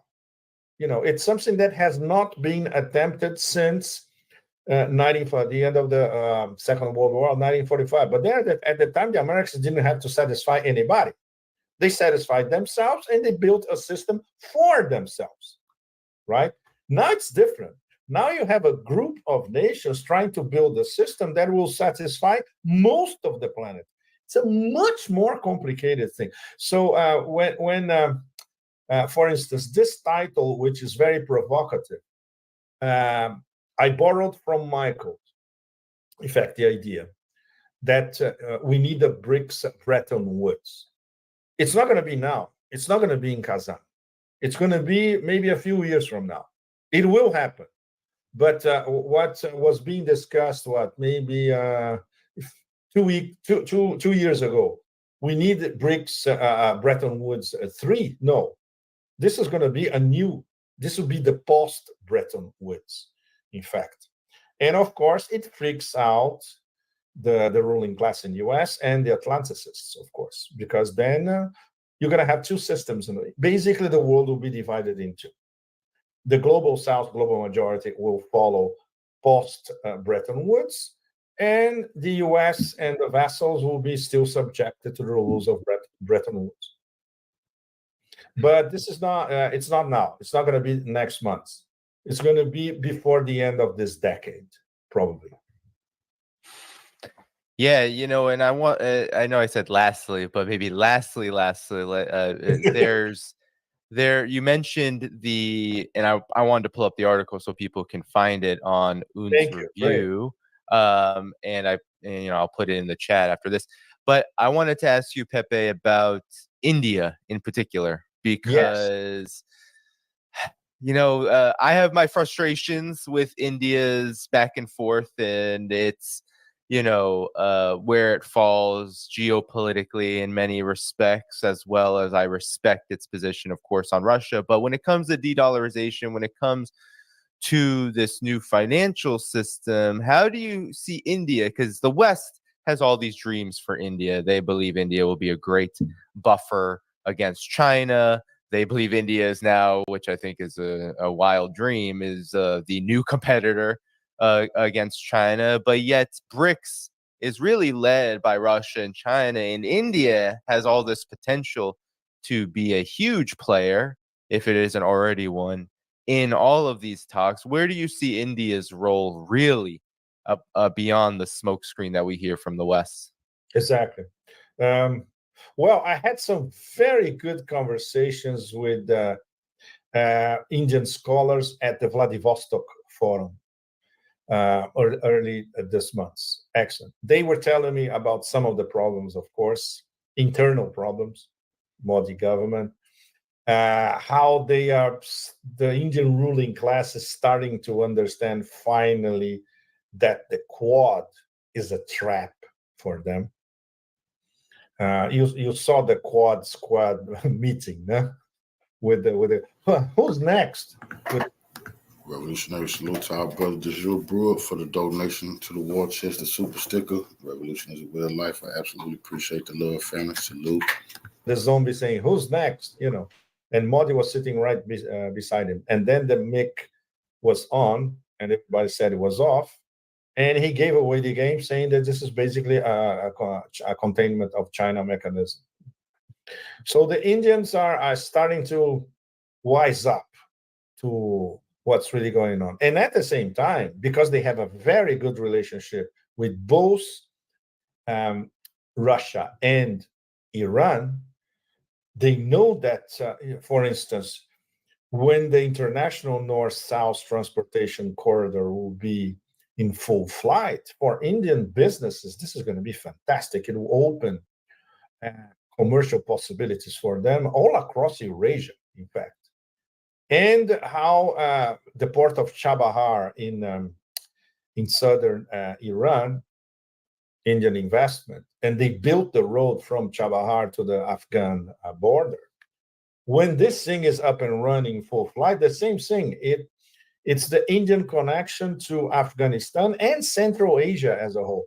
Another immense commercial opportunity for India. So they are focalizing on these connectivity corridors, which for them is absolutely essential towards greater Eurasia. And they see that this has nothing to do with what the Americans are proposing, which basically is essentially nothing. You're going to be an annex of our containment of China strategy. This is what the Americans are offering to the Indians, so they're starting to get the picture, but it's a long process. And they told me about very complex internal problems, Indian politics, internal problems as well. I'm very curious because this, talking about India, I did a podcast to Sputnik India earlier this week. I'm very curious to see the reaction. It's getting good numbers on the Twitter X, but I have to read the reactions of Indians themselves. And of course, I want to go there. I haven't been there in a while. And there's no other way, Danny, right? Just like you went to Xinjiang to see the real Xinjiang. Same thing. India have to travel across India, which is sometimes can be a very complicated experience, but then you learn a lot. Yeah, I mean, one of the things that would be wonderful over the next decade or so is if India can truly integrate into BRICS in that spirit of BRICS in terms of infrastructure, so that travel can be easier, because it is quite difficult. It's not like going to Russia and China, which have far more advanced rail networks, and they don't have the infrastructure inside India. It's like only a few regions. Exactly. Yeah, only a few regions. It's hard to see things. It's hard to get around. But I think those are all good points, Pepe, about India, is that there is so much pressure to turn India into this anti-China node, we could call it. But at the same time, the overall trend of geopolitics is that doing that is political and geopolitical and economic suicide, just like India recognized with Russia. So it'll be interesting to see if BRICS will be able to unite further with that understanding in mind. There's always talk about Vladimir Putin being very pro-Trump. And then there was a lot of backlash about the comments he made about Kamala Harris being more predictable, just like Biden. So, of course, why wouldn't Russia support Kamala Harris for the next president? But Trump recently made comments about sanctions, where he said that the United States would end sanctions on Russia and Iran should he become president. And on the other hand, you mentioned this pressure that the global South feels. Even Iran felt pressured recently to talk and state openly that it was against what Russia is doing militarily in Ukraine. Given that there are these pressures, and given that there's all this rhetoric flying around, what do you believe is the truth about where Putin stands on how the global situation is moving forward as it attempts to resolve what's going on in Ukraine? And it's very clear, Putin has been very clear, the resolution, and the Russian government is very clear that the resolution is meeting the objectives of the SMO. But how will it navigate these kind of global challenges? Because you do have elections. The election season in the U.S. is always a circus. And you also have a lot of pressures on even global South and BRICS members to even rhetorically perhaps hedge in all kinds of different directions. Well, it will depend to a certain extent on what the BRICS will present to the global majority after the end of the summit. Because this will, don't forget that it's the Russian presidency, and BRICS are following a Russia-designed agenda with Russian priorities. Of course, listening to everybody else, but Russia needs to have a very cohesive, coherent, and strong message at the end of the BRICS summit, especially because a few weeks later, we're going to have the G20 in Rio. So the BRICS can already preempt completely all the blah, blah, blah that is going to take place in Rio, and won't lead anywhere, because the G20 nowadays basically split between the collective West and the global South. And top BRICS are members of the G20. So it's going to this G20 is going to be split, and it won't get anywhere essentially. But BRICS is a completely different story, and a strong BRICS showing they will arrive in Rio dictating the agenda and not reacting to what the Garden will try to impose on them once again. Now it's different because the BRICS are going to set the agenda at the summit, and then they'll arrive in a position of force at the G20. And obviously everybody knows that, especially the Russians and the Chinese, and the Iranians as well. And the Iranians, the fact that they are talking to the Europeans are talking to the Iranians. The Europeans don't want to abandon Iran, and the Europeans want to invest in Iran, like they did before the sanctions, before the JCPOA, before the sanctions, etc. But the Russian position is realistic in terms of elections. Whatever happens, Putin's remarks about Kamala, there was fantastic trolling, especially because the American system doesn't understand irony or sarcasm or metaphors or figures of speech or trolling for that matter. They take everything literally. It's very limited intellectual, so they took it literally. and obviously the Russians were masters of metaphors. They loved it. Here it became a joke everywhere. Putin trolling the Democrats and the Democrats buying it, As for what Trump is going to do, it's once again, blah, blah, blah. Nobody really knows. He says one thing, he does another. And don't forget, he's a top Zionist. So he won't do anything that would compromise Israel. Russians also know it because they have to deal with their Zionist lobby here, which is immensely powerful in Russia as well, and includes a lot of very powerful oligarchs as well. So to deal with that here is also, for Putin, is extremely tricky. And even with all these limitations, the Russians at the UN and diplomatically via Lavrov, Ryabkov, etc., they are being more and more forcefully pro-Palestine, just like the Chinese. And then we have everybody, and we have Erdogan was, in fact, one of his best performances was in New York. Everything that he said about the genocide, that was straight to the point. That was not Erdogan hedging anything. This is you could feel it. This is what he feels about it, at least, which is very rare because he always has this pasha veil, and you never know what he's up to. But on Palestine, that was the real deal. So these are the auspicious aspects because the top BRICS converge on the key issue: genocide in Palestine, support for Palestinian sovereignty.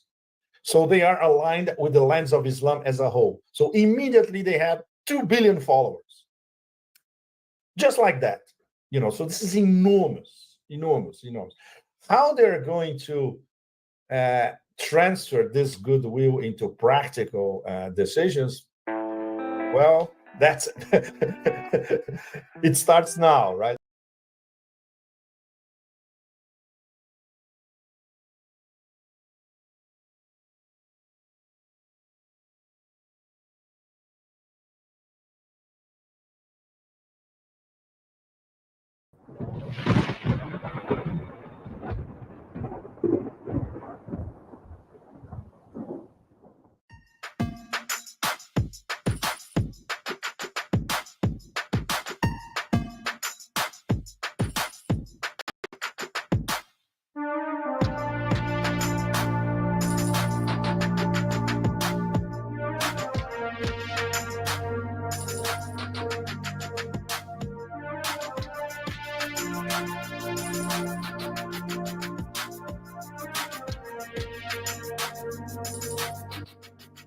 The 16th BRICS Summit began in Kazan on October 22, 2024. It's reliably known that this summit will last for 3 days. Despite the absurd statements of many Western leaders that Russia is allegedly isolated due to unprecedented Western sanctions, the heads and representatives of more than 30 countries of the world arrived in Russia for this summit. Moreover, United Nations Secretary-General Antonio Guterres also arrived in Kazan to attend BRICS summit. Because of jealousy and anger, the foreign ministries of many Western states, including Ukraine, have already condemned the UN Secretary-General for his decision to come to Russia to participate in the current summit. In particular, the Kiev authorities officially stated that Antonio Guterres allegedly caused significant damage to the reputation of the United Nations by his visit to the BRICS summit. Against this backdrop, it can be assumed that this is only the beginning of mass hysteria in Western countries and Ukraine, and that we will witness such absurd statements many more times. See,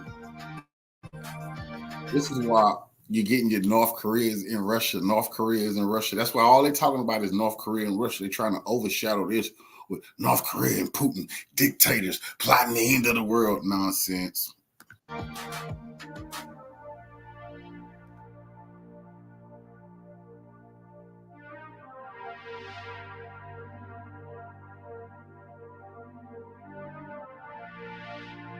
Meanwhile, Western experts have already called the 16th BRICS summit a triumph for Russia, and a crushing defeat for the West. In particular, the French historian and sociologist Emmanuel Todd bluntly stated that the West had suffered a crushing defeat in the confrontation with Russia. According to him, the West has been claiming for decades that Russia is a gas station country with only 1.5% of global GDP. However, despite such statements, the United States, with the help of 50 countries, has been unable to defeat Russia for 3 years, not only on the battlefield in Ukraine but also in the economic war.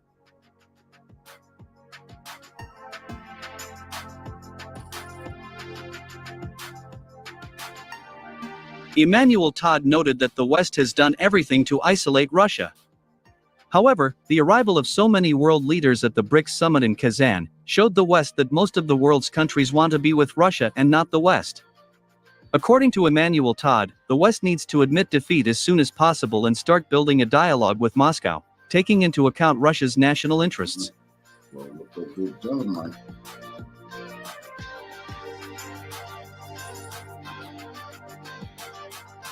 Well, my friends, seeing such statements by Western experts, it seems that there are still sane people in the West who can think rationally and quite rightly. However, the main problem is that the so-called leaders of Western countries will never admit defeat in the fight against Russia. Moreover, after they realized that Russia could not be defeated from a military and economic point of view, they began to blackmail and put pressure on the governments of those countries that expressed interest in mutually beneficial cooperation with Moscow. In particular, in the last 30 days alone, Washington, London, and the European Union have imposed sanctions against government officials of 5 states that have demonstrated a desire to get in tight with Russia.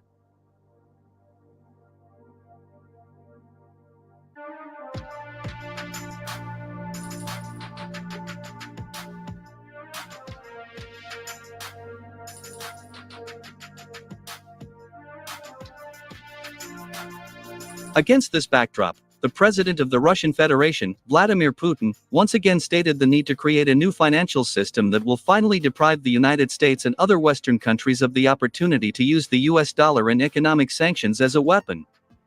In particular, Vladimir Putin said that Russia, together with other BRICS countries, is working hard to create a financial system independent of the West.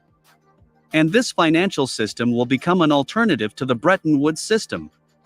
This financial system will be developed and implemented based on the BRICS New Development Bank.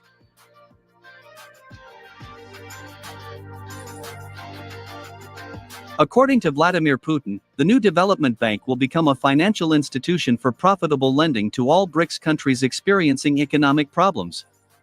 Thus, the BRICS countries will receive a source of lending that will allow them to develop their economies even in the face of severe Western sanctions.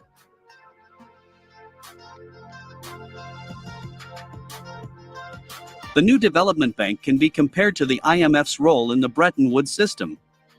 However, unlike the IMF, which works exclusively for the interests of globalists in Washington and London, the New Development Bank is interested in solving the problems of all BRICS member countries and the development of their economies.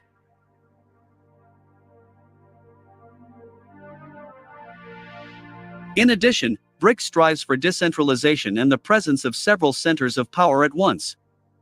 Unlike the globalist system of the unipolar world, where the main priority was the economic development of only Western countries, the BRICS, with its system of a multipolar world, promotes the principle of economic development of all BRICS member countries. Simply put, the stronger the BRICS countries are, the more profitable it is for the whole association. Thus, it becomes clear why every year, more and more countries want to become BRICS members.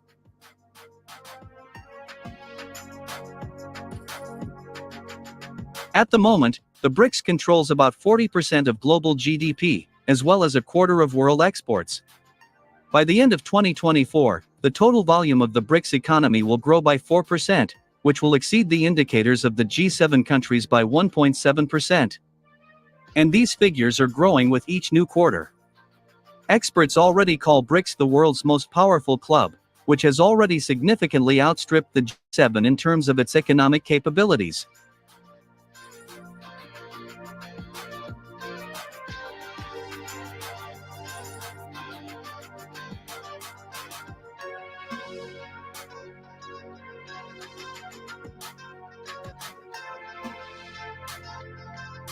Meanwhile, the International Monetary Fund has published its October prospects for the development of the world economy.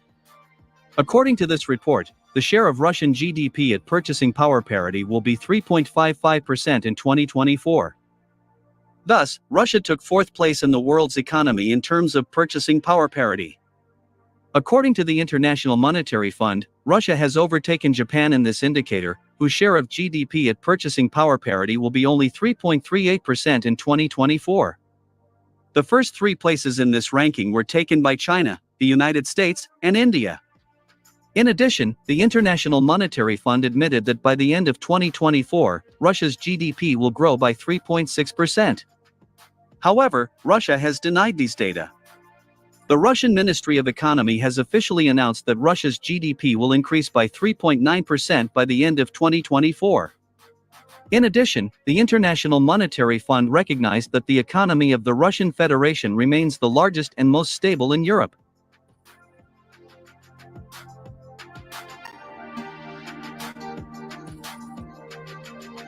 Earlier, Vladimir Putin instructed the government to make Russia the world's fourth economy by 2030. In addition, Vladimir Putin instructed to reduce the poverty rate in Russia by 12%. Moreover, Vladimir Putin also ordered to reduce imports of foreign goods by 17%, calling on Russian enterprises and factories to independently produce all necessary products for the country, including cars and electronics.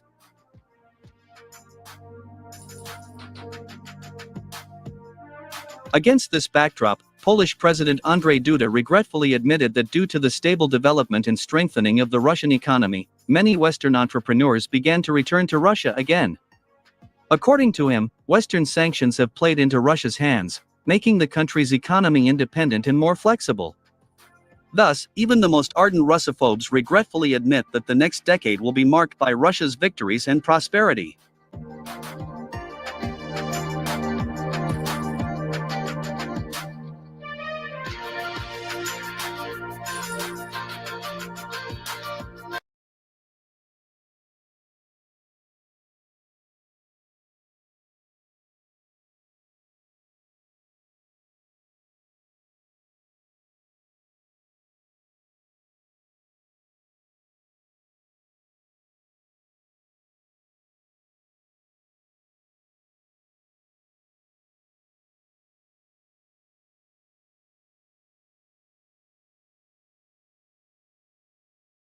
Well, we're witnessing what could be the lead up to World War III, and we've never been at a more dangerous moment in American history. A source just told me that this is way beyond worse than the Cuban Missile Crisis. You think, oh, the Cuban Missile Crisis is sort of the threshold where things, shit hits the fan. No. We're already beyond that point. We are way beyond that point.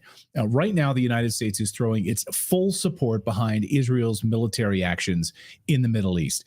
And last night, we just sent another $5.2 billion in emergency aid from the United States to bolster its air defenses, including the Iron Dome and the David Sling system and their laser system, which is under development. How do you as an American feel about sending your tax dollars to help with their Iron Dome and their David Sling system, which, by the way, didn't stop anything coming from Iran. Any of the hypersonic missiles, nothing. Nothing could shoot those down. But you're going to send $5.2 billion there. And last night, we sent that money to Israel, and that's why Netanyahu is smiling this morning. This is all happening while American bodies are still not recovered in Asheville, North Carolina, and people can't get any assistance that they need. I spoke to a family from Asheville this weekend who told me it was unbelievable. FEMA didn't show up for 2 weeks. And when they did show up, they were messing with the supplies that had arrived from other Americans who had brought supplies in to try to help Americans. FEMA started messing with those supplies. They were there as eyewitnesses in Asheville and had their homes destroyed. 2 weeks ago, they didn't show up at all. It took them that long to get there. Any help. And these people are not alone. There's many, many more people like in America right now in Asheville dealing with this. Watch. People who have small businesses downtown that thought they were going to get money from the Small Business Administration. Small Business Administration was like, nope, that's FEMA. And FEMA was like, nope, that's the SBA. And so they're like, I don't know what to do. I'm just going to submit both places. And then they got rejected. And now they've got to pay workers with funds that they do not have. So, I mean, I'm personally very concerned that all of these businesses that usually rely on tourism are going to shut down because they cannot make it without the tourist income, and the tourists are not here. And that's just the small businesses. The actual locals with homes, I feel like, is the most confusing bit because, I mean, I said on air that we did get a $750 check. But what I didn't say on air was that I submitted receipts of thousands of dollars of expenses. You know, like our generator was running for 16 days and it was using 20 to 25 gallons of gas a day. I mean, that's just hundreds of dollars just in gas, not to mention the chainsaw. Starlink cost was a couple $100. And keep in mind that wasn't to have like a luxurious life. That was to keep the lights our on. neighbor's CPAP machine going. Yeah. And and food in the fridge to feed our family. So. Yeah. I mean, remember how people who were not needs-based received thousands of dollars of COVID relief money and then bought Corvettes with it, and the government was able to respond quickly during the pandemic? Where's that? I thought we were a technologically advanced nation. No, we can't have that. But you might say, you know, you watch that Asheville couple, and so you're like, okay, well, wait a minute. You might say, Clayton, Israel has nothing to do with Asheville, North Carolina. It's totally separate. They're not related. And you're 100% correct about that. They're not related in any way, shape, or form. I mean, one is a destroyed American city where Americans live and work, and one is a wealthy country with a budget surplus, a nuclear arsenal, a massive nuclear arsenal, and a space force. They're not related at all, and that's the point. Well, American tax dollars should be going here, not there. Israel can spy on those people as much as they want, though. Oh yeah, of course, and they're happy to. Right. Using their so there's the connection. Okay, they can use their Pegasus software to spy on Americans. Yes, okay, that's true. Yeah, that's great. So, or the people of East Palestine, Ohio, for crying out loud, suffering under the chemical spill that destroyed their city, or the people of Maui. I mean, how many more? Give me more lists. The people in New Mexico right now dealing with massive amounts of flooding. We can spy on all of them. But Biden is sending $5 billion so Israel can carry out a massive war and drag the United States into it. Just so you understand, right now, 57,000 American troops are stationed across the Middle East, all to support a murderous warmonger. Now, these Americans are sitting ducks while who are waiting to be pulled into a wider conflict. Many of these are small military bases that can handle only small arms fire and drone attacks, according to Daniel Davis, who's a 4-time combat veteran who's been to these bases and says Americans are sitting ducks against ballistic missiles and other attacks at these bases. Listen. But our base security are for small arms fire. It's for maybe drones and mortars or small rockets, et cetera, something that a militia would have. We have some decent defense against that. We have no defense against ballistic missiles at all. None. Not even inadequate, just none. There's nothing that can stop those kinds of strikes. I have been screaming from every media platform I can get, especially on Fox News from 2018 onward, to this very moment that all of these troops we have in the Middle East, especially the ones in Syria, Iraq, and in Jordan, are nothing but strategic vulnerability points. They do absolutely nothing to help secure America. They're not performing any national security purpose that benefits our country. They are just points of vulnerability. And this is what I've been talking about from the beginning. Yeah. So he says, I've been on Fox News. So he's screaming the echo chamber there, right? He's just going on places that are going to support the military industrial complex. Right. Basically telling people, get our men out of there, get our men and women out of these regions right now and bring them home, get these bases closed. In other words, these Americans are being used like pawns. That's it, sitting ducks. The Biden administration knows this very well. They've been quoted as saying the same for merely, just a few months ago. In fact, the Biden administration was quoted in the New York Times admitting that, yes, these American forces are sitting ducks. Here's the New York Times. The latest attack on American troops in the region over the weekend resulted in no deaths. But President Biden and his advisors worry that it's only a matter of time. It's only a matter of time when American forces will be killed. Of course it is, because there's no other strategic purpose whatsoever. And that's not me saying that. That's military leaders saying that. That's combat veterans saying that. As Israel escalates the attack on Iran and Lebanon, all being helped by the U.S., by the way, our soldiers are placed in increasingly precarious situations. The Middle East is a powder keg, a tinderbox, ready to explode right now. And our involvement is not just military, but of course it's military, but it's economic, of course. That's the heart of it. Follow the money. Billions of taxpayer dollars, $5 billion to Israel, millions overnight. By the way, Secretary Austin was just in Ukraine handing out $400 million to Ukraine again. But they call it a surprise visit. Surprise. No one surprises me with $400 million. Wouldn't it be great if Secretary Austin shows up in Asheville, North Carolina? With a surprise $400 million. Here's $400 million. What would $400 million do to the people of Asheville, North Carolina to help that community? Run a lot of generators. Help a lot of small businesses.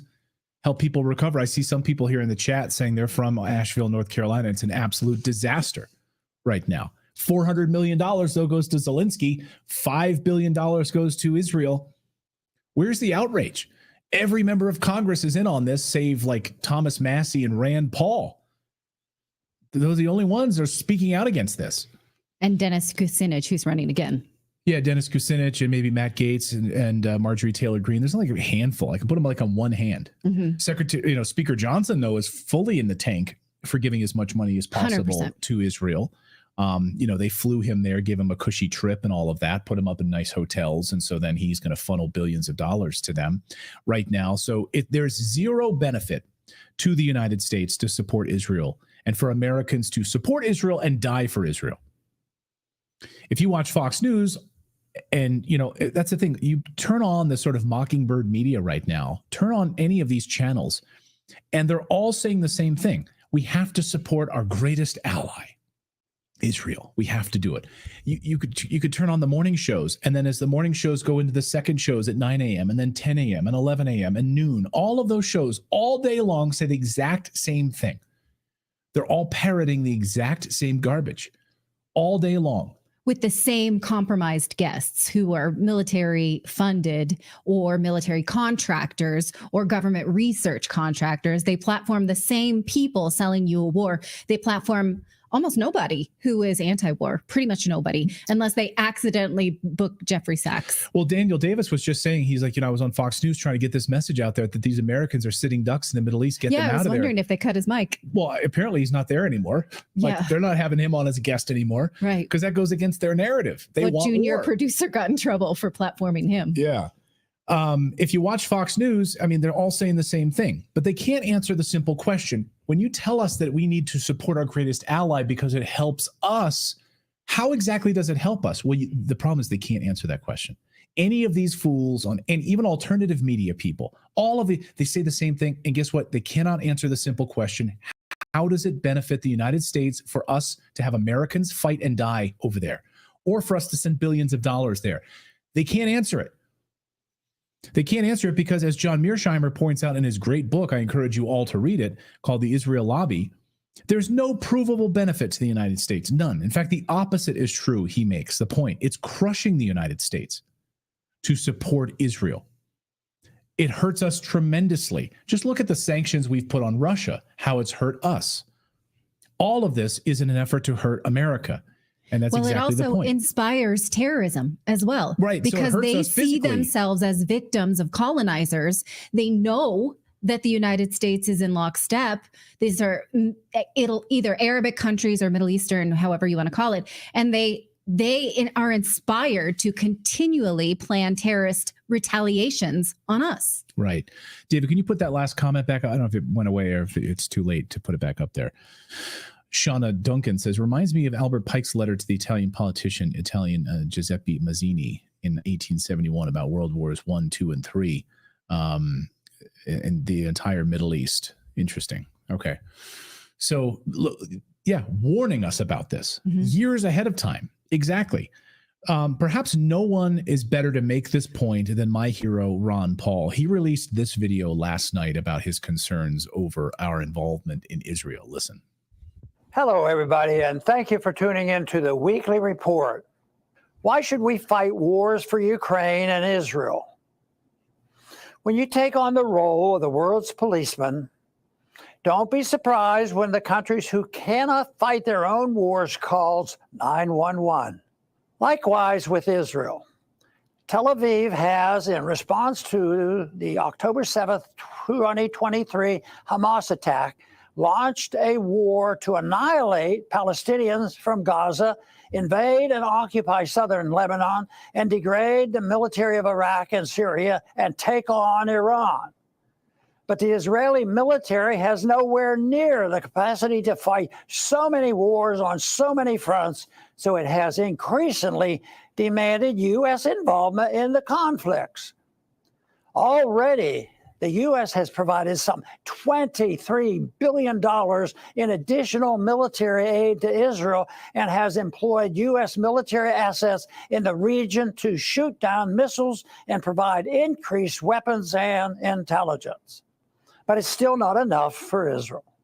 To fight Iran with its significant military capabilities, Israel appears desperate to drag the U.S. military into the battle. The stationing of one or perhaps two THAAD air defense systems, each with 100 U.S. troops to operate them, is part of that effort. These 100 to 200 U.S. troops are illegally engaged in combat. But what's worse is that they are being used as a tripwire. U.S. and Israeli leaders understand that they will be considered legitimate targets for any additional Iranian missile attack. But as soon as American troops start getting killed in Israel, there will be a massive push for further U.S. involvement. Washington's response to Israel trying to drag us into its war with Iran should be just like with Ukraine. No more weapons, no more money. You're on your own. Make peace. That is what a pro-American foreign policy looks like. Our founders understood it very well and wrote about it often. It's called non-intervention. Yes. Yeah. Yeah, we forget about that. We don't listen to George Washington's message in his farewell address. Read George Washington's farewell address. People try to rewrite it all the time and tell us that it's not about, there's some sort of bad, the isolationism is somehow a bad word. It's non-interventionism. Well, no, you can see exactly how the media is in lockstep with the government if you read Rachel Maddow's most recent book, because she literally frames everyone who is non-interventionist as a Nazi supporter.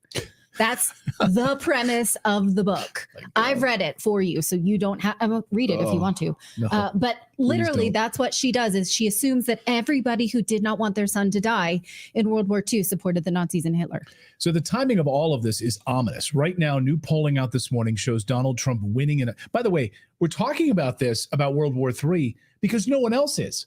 Maybe a few in the alternative media are, but no, I mean, the mainstream media is fully in step with this.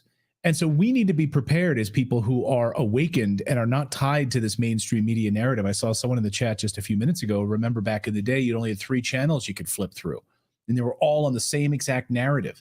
Yeah, now all of the cable news and all of the mainstream media are on the same damn narrative, the same exact thing. Well, and remember, they went off at midnight. Like there wasn't this 24-hour crazy news cycle. Yeah. Yeah. You put the American flag up. So the timing of all of this is ominous. Right now, new polling out this morning shows Donald Trump winning in a landslide. Like not even close. The deep state is desperate right now, trying to keep Trump out of the White House, and they'll stop at nothing. Even martial law, launching an attack against Iran, of course, brings the U.S. into the fight. It's the perfect cover for the Biden administration to take full authoritarian control. We've been warning about this. Who takes over the United States when the threat of an invasion happens? The head of NORAD. We don't need elections in the United States. We'll do it Zelensky style. You don't need to vote. You don't need to worry about it. Oh, you sent 15 million votes already in remotely. You already mailed your ballots in. Put those on hold. We're gonna hold off on stuff right now. We don't want Trump in the White House. Let's be clear. This is not about humanitarianism, humanitarian aid to Israel or security. It's about maintaining U.S. hegemony right now in the region and ensuring that the American corporate interests are being paid for and profiting from the aftermath of this. You've already heard about the interests of American corporations in Gaza and the plans to build condominium complexes and beachfront resorts and all of that natural gas money that's sitting off the coast of Palestine right now. Yeah, sure, it belongs to them, but maybe Israel and the United States could get their hands on some of that trillions of dollars worth of natural gas. Oh, no, it was trillions in the 50s when they sold this idea to the United States. So maybe it's 100 trillion now? Right. It was 50 trillion then in 1950. Think about what it is now. So why is Blinken there right now? Blinken's there because of money interests and seeing making sure that we're on the same page for this war with Iran. And then what does the aftermath of all of this look like? That's why Blinken is there right now. According to reports, Blinken's discussions are focused on post-war reconstruction of Gaza and the plans. A Gaza that, of course, is going to be rebuilt, not for the Palestinians, but for foreign interests. That's exactly right. Just like in Ukraine. Make no mistake about it. Where will BlackRock and Vanguard be involved in these discussions? Who do you think is going to get these lucrative contracts to rebuild the infrastructure? We already know Jared Kushner, who threw President Trump under the bus and aligned himself with Mike Pence. He's eyeing up real estate deals and developments inside of Gaza. Oh, and what's the opportunity? Well, the United Nations put a $ on it today with a report saying they've set back the economy of Palestinian territories by 69 years. They say 80% of all infrastructure there is broken. That includes schools, commercial housing, and residency, upwards of 80 to 90%. So there's opportunity if you want it. Yeah. So the mainstream media is going to tell you that Blinken's there to promote peace, but don't fall for it, people. You know exactly. He's there to broker a ceasefire between Israel and Lebanon, Israel and Iran. But what has Israel done every single time that we've talked about a ceasefire? Every time we've said, let's have a ceasefire, the United States has asked them to do this. Ignored it. They've ignored it. In fact, Israel has escalated its military actions each time with the full backing of the United States. We want a ceasefire, but instead we're going to increase military actions and we want you to help us, United States. And we do it. Like little lapdogs. We do it every single damn time. But when you see Netanyahu say, well, Israel supported a ceasefire, Israel offered peace, the type of peace that they are offering, if you continue to read their proposals, is peace with a permanent Israeli presence in Gaza and now Lebanon. This week, they said, our peace in Lebanon requires us to stay in Lebanon. What the F is that? That's not peace. That's occupation. So again, U.S. veteran Daniel Davis this morning said that every time Biden has asked Israel to do anything, they've laughed at us and they've spit right in our face. Watch. We told them don't go into Rafah. They went into Rafah. We told them take care of, and I'm talking from the beginning, use targeted intelligence-driven operations to minimize to the maximum extent possible civilian losses. They blew that off and instead wiped out entire sections of the city, destroyed every capacity that the entire strip, all 25 miles wide of it, to self-sustain. There's no capacity to do that now indefinitely for so many years into the future. Anyone who lives there is going to have to be sustained from the outside. They've not listened to us on that. We say we really urgently wanted a ceasefire in Gaza.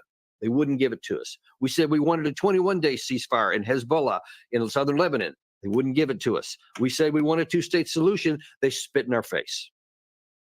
Israel just effectively spits in our face, unequivocally, in your face says, no, there will be no two-state solution.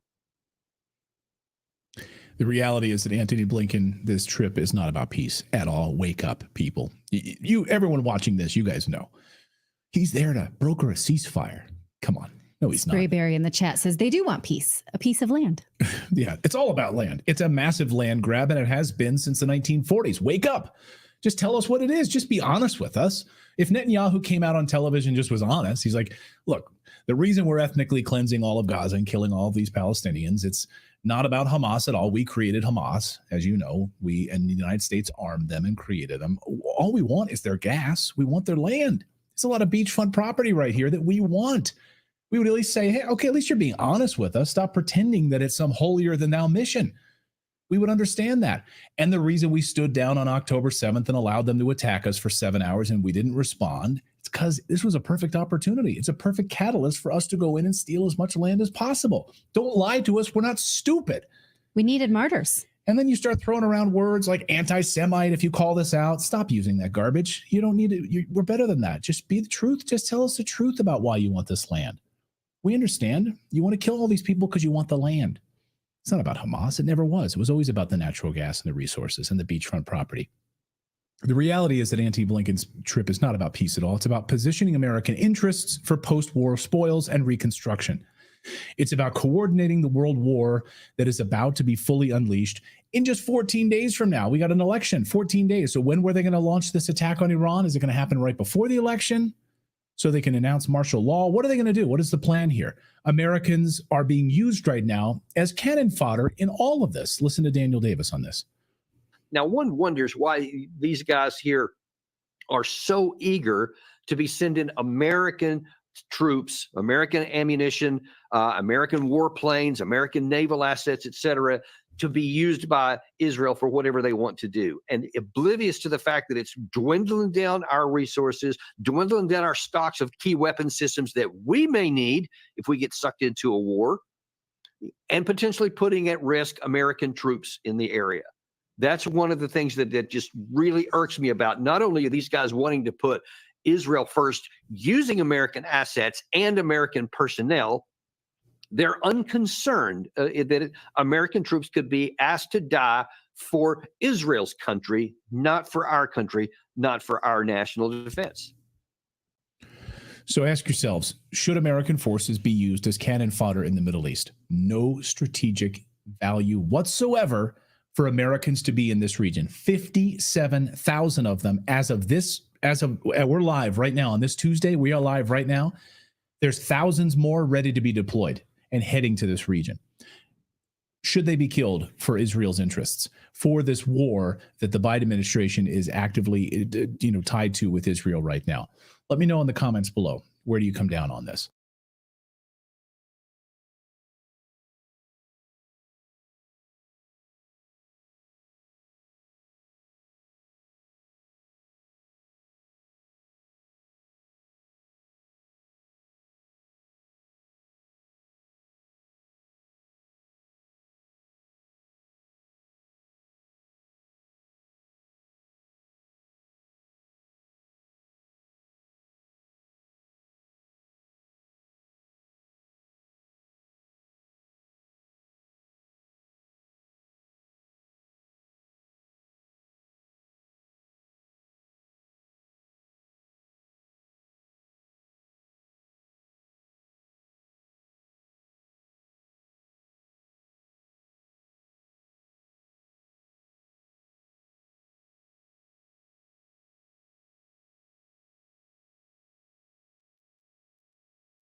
To be these big breaks, and then we are just clamoring. We're all over the place trying to gather everything that we've just realized. And I had a major break in the Kamala investigation, and I am stressed. I'm actually, as I said on Instagram, at the point where I personally want reparations from Kamala Harris. I actually think all of us are now personally due reparations from Kamala Harris for this book, The ancestral blackface that is going on is out of control. Obviously, we have been investigating Beryl, and you're just not going to believe what we've actually found out about Beryl's mom, Iris. So let's just get started right away. Welcome back to Candace.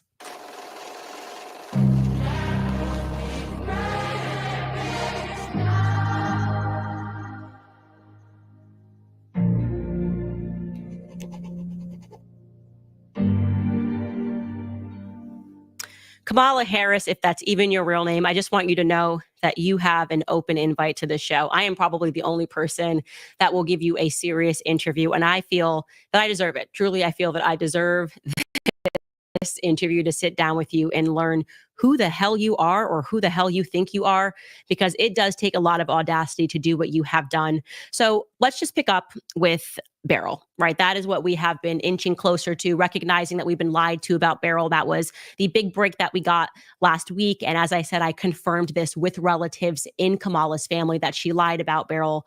That picture is not the correct Beryl. She was light-skinned, and that she had a sister named Norma. So I just kind of wanted to focus on Beryl myself, because I just felt like you get this feeling that we're so close and there's something that's in our face and we're just kind of missing it. That's how I have felt throughout this entire process. Like, Candace, what are the pieces that you're putting together here? That the picture is appearing in front of you. So I said, let me go back and just kind of write down the bullet points of the things that we know as for sure, like basically as a fact about this alleged Beryl Finnegan that we have been looking for, okay? What do we actually have as presented as fact, rather, from Kamala or Kamala's father or somebody related to her family? So here it is. I'm going to take you guys through this list. Per Donald's essay, which was published in Jamaican Global Online, we know that Beryl's mother's name is Iris, that she went as Miss Iris. Per that same essay, we learned that Iris was married to Mr. Christie, which implies, it's not for certain, that his surname could include, that her surname could include Christie. So maybe we have Iris Christie somewhere. Or also maybe perhaps that we have a Beryl Christie somewhere, because perhaps we could assume that Mr. Christie is her father. What we know as an established fact from Donald's essay is that Iris and Mr. Christie ran a cane farm near, and I don't know if I've been saying this right, but I've been saying Enon Town, or maybe it's Enon Town. That is, again, what he put in his essay. He also let us know that Beryl's mother, Iris, was involved in the church. We then knew, per Dorothy's memories, that Beryl was extraordinarily light, lighter than Kamala Harris. And again, I confirmed that with a relative, a direct relative of Kamala. The family said, no, that is not a picture of Beryl that is put in her book, which is explosive, and every mainstream news media outlet should be reporting on this. And of course, they are not, because they are terrified of this series, because they are complicit in all of these lies. And we also know that Beryl's mother's maiden name was Finnegan. We learned this, by the way, in his essay. He writes that her name was Nay Finnegan. We're going to actually read his essay directly, because there are some things that I really want to impress upon you. And lastly, as I said earlier, we know that she had a sister, that sister's name is Norma, and that Norma was even whiter than Beryl was. That has been confirmed by relatives. Okay. Now I want to jump into focusing on what specifically Donald wrote in his piece, because I had to just keep rereading it and keep rereading it for clues until finally it jumped on me. I'm taking you guys on the journey that I have been on over the last few weeks. Donald wrote that, and I'm just going to read, quote, "My roots go back within my lifetime to my paternal grandmother, Miss Christie, formerly Christiana Brown, descendant of Hamilton Brown, who is on record as plantation and slave owner and a founder of Brownstown, and to my maternal grandmother," this is where we're going to focus, "Miss Iris, formerly Iris Finnegan, farmer and an educator from Enon Town and Inverness, ancestry unknown to me." Okay, now here is the rest of Donald's piece. We're pulling this up for you if you'd like to read along. We're just focusing on the portion about Miss Iris, okay?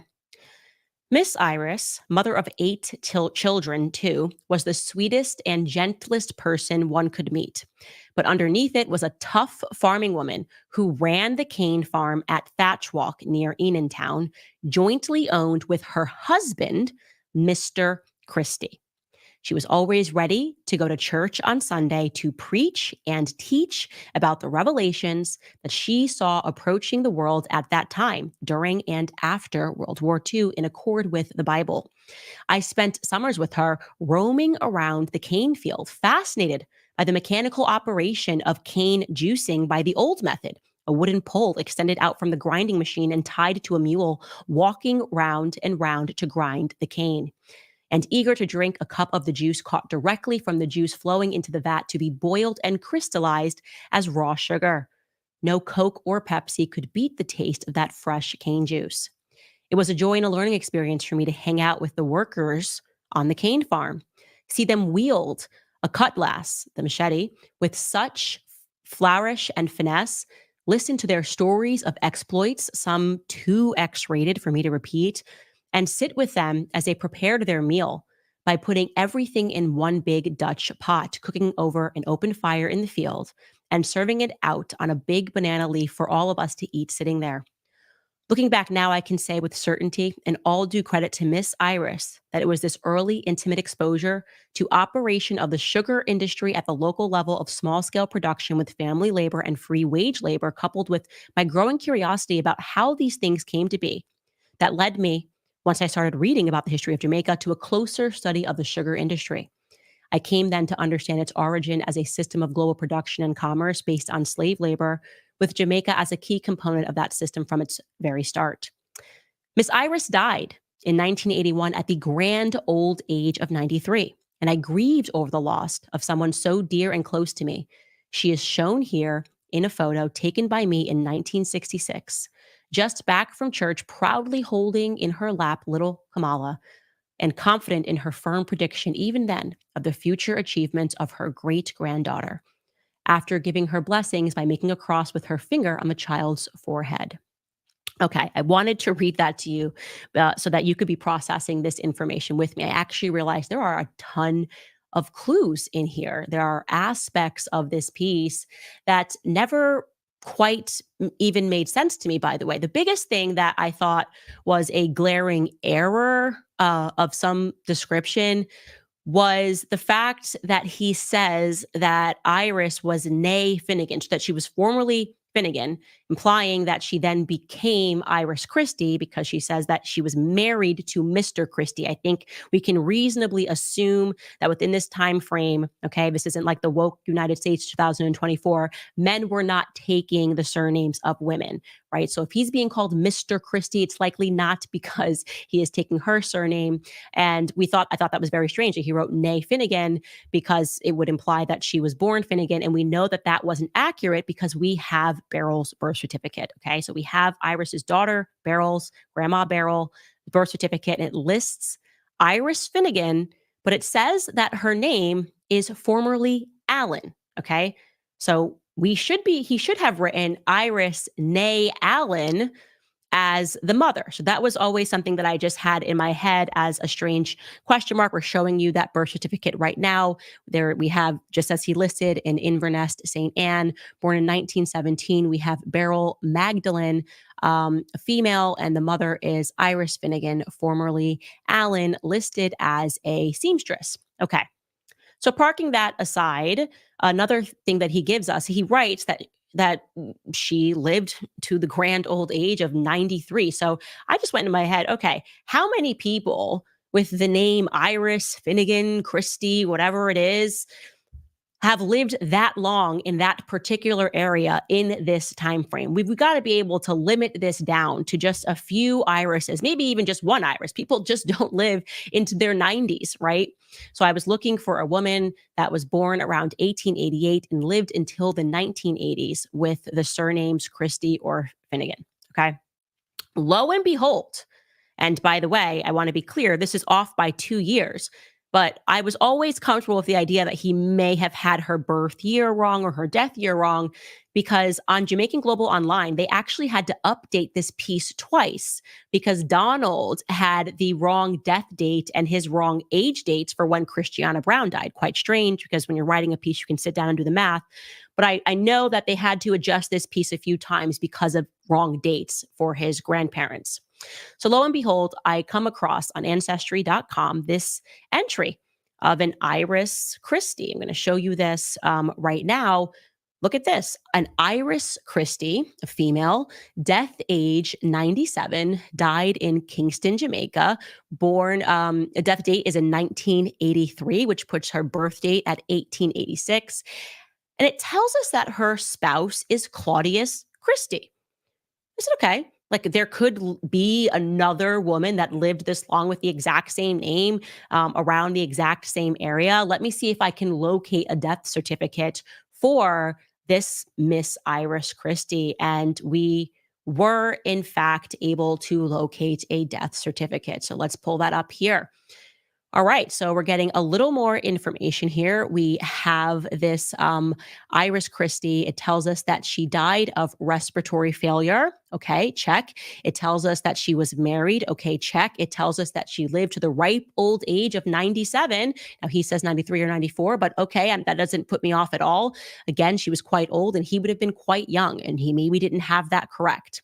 Tells us the birthplace is St. Anne. I'm feeling really good about this, and I'm going, okay, like, let's maybe look into Claudius Christie. Now, of course, what's missing here is we don't have any indication that her name was formerly Finnegan or at all Finnegan. So we're putting this in the maybe pile until we came across something else that was incredibly interesting. Just give me 30 seconds to toss this to one of our advertisers, and I'm going to tell you what that is. I want to let you guys know that this episode is being sponsored by Nimi Skincare, which is my favorite skincare brand out there. I'm always on Instagram using it. I love it because it's America's skincare company. They actually formulate and manufacture all of their skincare products right here in the USA while supporting pro-American causes and organizations. Nimi Skincare is true American luxury skincare, but their prices are affordable since they deliver directly to your door and they cut out the big box retailer middleman. Nimi has everything that you need to build an awesome daily skincare regimen, cleanse, brighten, protect. You can help fight the key signs of aging. Another reason I love Nimi is that they are a Christian-led company that stands firm in their values of faith, family, and freedom. So sign up right now at nimiskincare.com for a subscription. You'll save 15% on your routine and save an additional 5% if you use code Candace at checkout. Plus, you'll receive a free gift on every third order. If you aren't sure where to start, you can take their skincare quiz to find the perfect routine for your skin type. Again, that's NIMI skincare.com, promo code Candace today. Okay. So Claudius Christie. I'm like, let me see if I can find a guy named Claudius Christie on Ancestry. Okay. Can't be that many of them. And there weren't that many of them within this time frame. We only stumbled upon two, and these two were clearly related. Okay. So we have a Claudius Christie, who we now know is married to an Iris Christie. And this is the screenshot that instantly came up that made me go, oh, okay, look at this screenshot from Ancestry.com. Claudius E. Christie, and then you see it says relative S.S. Finnegan. Oh, but look at the birth. We have the birth in Jamaica, Enantown, St. Anne. Okay. Things are happening here. So pull that back up. So we know that this man was married to Iris, and for whatever reason, this document, and you can see we're going to get into a U.S. passenger list, a ship that is going to New Orleans. Like, what are we talking about here? And from Enantown, like now I'm like, okay, we're getting real specific here. Enantown, Iris, Mr. Christie. You're not going to convince me we don't have the right Mr. Christie here. But I said, let's take a look and see what we can come up with. Okay. This is just crazy. So let's take a look at this document, this ship manifest document, and see if anything jumps out at us. Okay. So just to be clear, when you're seeing that SS Finnegan, what happens is that when people are on Ancestry, they are trying to read this old script and they're writing whatever they think that it says, or doing their best to write what they think that it says, to decipher what it is that people are writing. And obviously, this is quite old. This is from 1943. And we have this ship, again, the David C. Shanks ship. Now, this instantly flagged in my head because I remember that Lawford Newland. Remember that name when we found a marriage certificate between a Beryl and a Lawford Newland, and Lawford, for whatever reason, was going for agricultural work into New Orleans. And I was going, this doesn't make any sense. Beryl was supposed to have money, and we know Beryl had money because her son was rolling around. Her son Kenneth has been rolling around in a motorcycle, and Dorothy fondly remembers that, remembers them running the store. So that was, I'm already like, okay, now we have Mr. Christie on the same exact ship, headed to the same exact place, presumably also for agricultural work. So it's 2 pages. I'm going to give you first the bird's eye view of page 1 of this manifest, and then we'll cut over here to page 2. And now we're going to do a close-up of what it says, okay? So there you can see that we have 2 Claudius Christies, and they are traveling together, and it says Claudius Christie 33, that's the age, Claudius Christie 24, and then you can see in the further column that it lets us know, yes, he is from Enon Town, St. Anne, Jamaica. Okay. Now, if we get to that second page, and this is exactly how we did it today too, I went, okay, that person wrote SS Finnegan, but I don't see SS Finnegan, right? I see maybe JJ Finnegan. I asked Mark, my director, he's like, yeah, no, I see JJ. That I don't think there's anybody that makes an S like that in cursive. So we're going, okay, well, interesting. But actually what I find more interesting is that next to it, in parentheses, it says what I believed was friend. I'm going, wait a second. This guy is married, okay? He's married to Iris. This shouldn't be a friend of his. This should be some sort of a relative. We again see Enon Town, St. Anne, Jamaica. And beneath it, I can't make out who his father is. Looks to me to say like Jamie Christie might be the father. But I'm going, why would JJ Finnegan, and maybe I'm just reading the cursive wrong, be listed as a friend?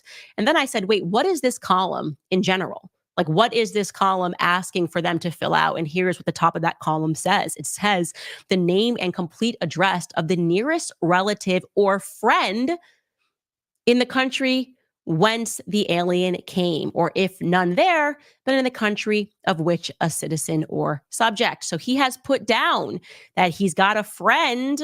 I don't know if this is like to vouch for, it's just writing down a friend would be this JJSSTT. We don't really know, but we've got a Finnegan friend, and this math is not mathing. Furthermore, on this document, this Mr. Christie is listed as a Black Negro. Now, why is that relevant? Well, it's relevant because Donald Harris has provided us with a photo of his wife, Miss Iris Christie. Okay. Miss Iris is very much Black, very, very dark skinned, the woman that is holding Kamala Harris. And now we are being told, informed by this ship manifest, that her husband was also a Black Negro. And I am not saying that I am a geneticist. I am not saying that I am 23andMe, but I've been around. I've been around enough to know that 2 Black Negroes cannot produce a white Norma or an Irish-looking Beryl. So what the heck is going on here? Also, just like I said about Lawford Newland and Beryl, typically people who own and operate farms and are operating stores are not out here on ships to America looking to pick up work, agricultural work with their sons or their relatives. So I said, can we find Claudius's birth certificate? Okay, can we find Claudius? Maybe Claudius had money, I don't know, and then gave it to his wife, and then she gave it to Beryl. Like, who is this Claudius Christie? And here's what we came up with. Yeah, here's Claudius's birth certificate. Claudius was born in 1895, so that makes sense, having married Iris. And it tells us that his mother's name is Emily Christie and that she was a laborer. Gosh, where so many laborers, where is all of this money coming from? You guys, what are we to make of this? I will tell you what I have made of this. I think I was correct from day one. Okay. What they have done is they have merged identities. Okay. I very much believe on the basis of what Donald wrote in his piece that he knew the identity of the people who worked on the farm. He did. He tells you. He ran around. They told him the stories. Like, okay. So he knew these workers. He knew these agricultural workers. And there's no doubt in my mind that he had a real relationship with them. Such a real relationship that I believe that Donald Harris merged the identity of the people who worked on the farm and the people who owned it. I believe the people who owned that farm are his true grandparents. Okay.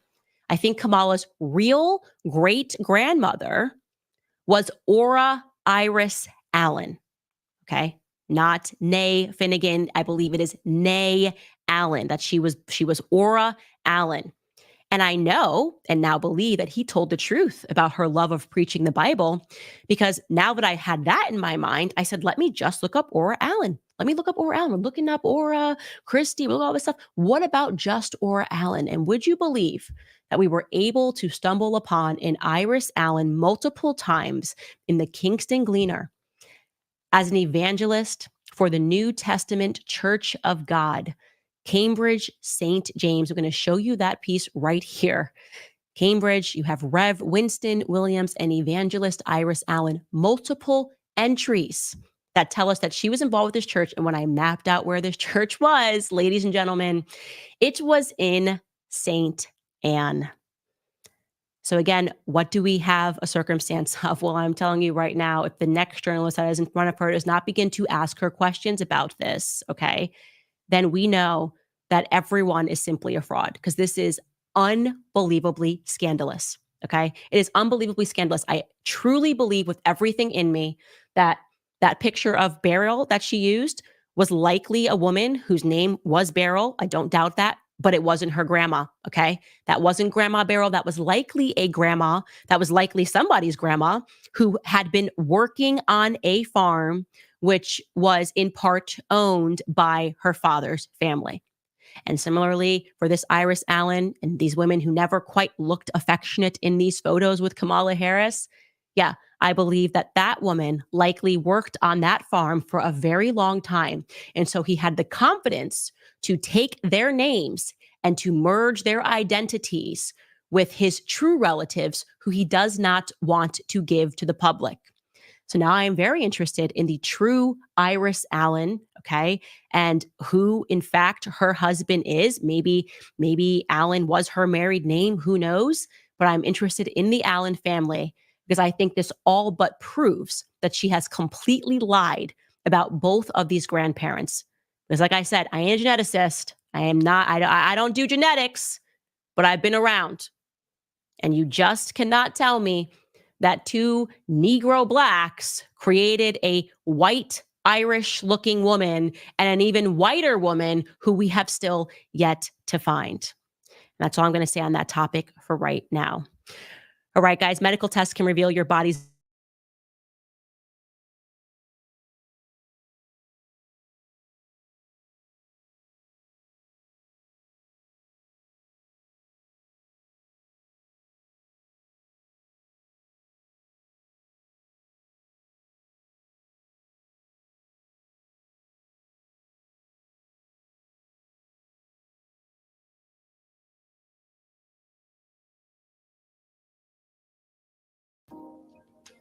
I'm a joyful warrior. Never again!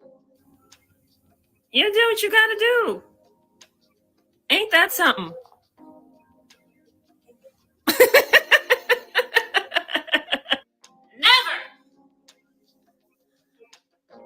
Kamala Harris is losing her mind as the fake honeymoon period is long gone and election day is quickly approaching. Well, word is her campaign is falling apart and she went off on her campaign manager, a Hispanic activist, Julie Chavez Rodriguez, the granddaughter of Cesar Chavez.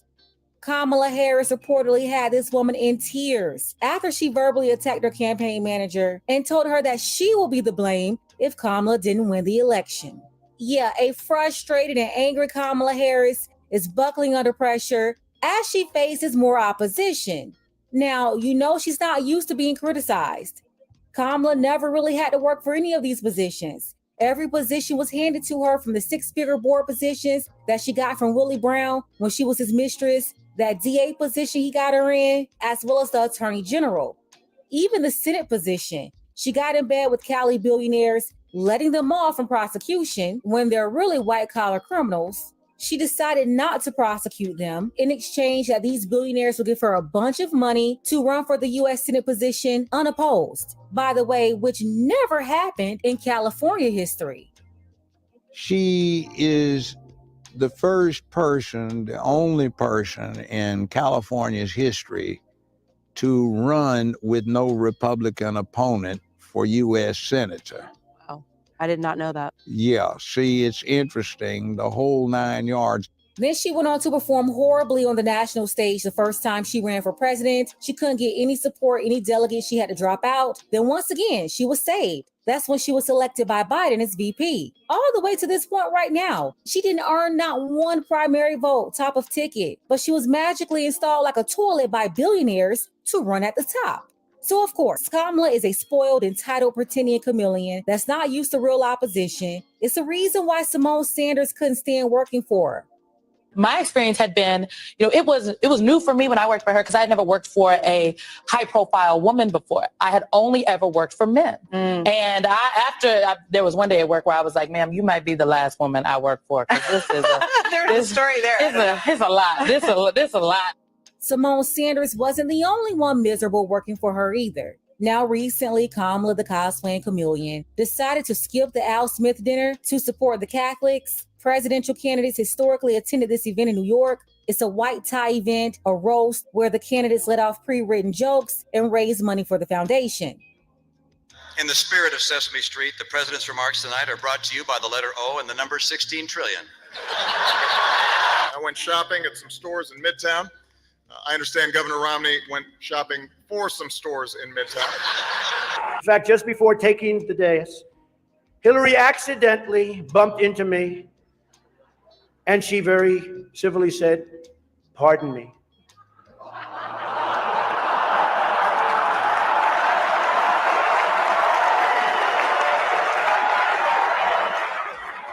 Obama did well at events like this. Hillary Clinton and Trump did too. But Curry Queen Kamala decided not to attend the event. Now reports are circulating that Kamala is blaming Hispanic activist Julie Chavez, her campaign manager, for the demise of her campaign. It will be all Julie's fault. Yeah, Julie's fault.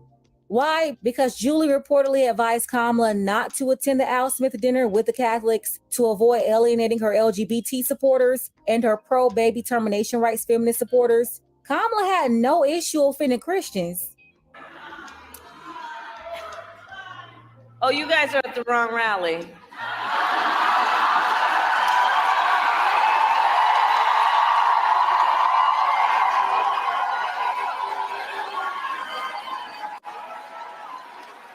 No, I think you meant to go to the smaller one down the street.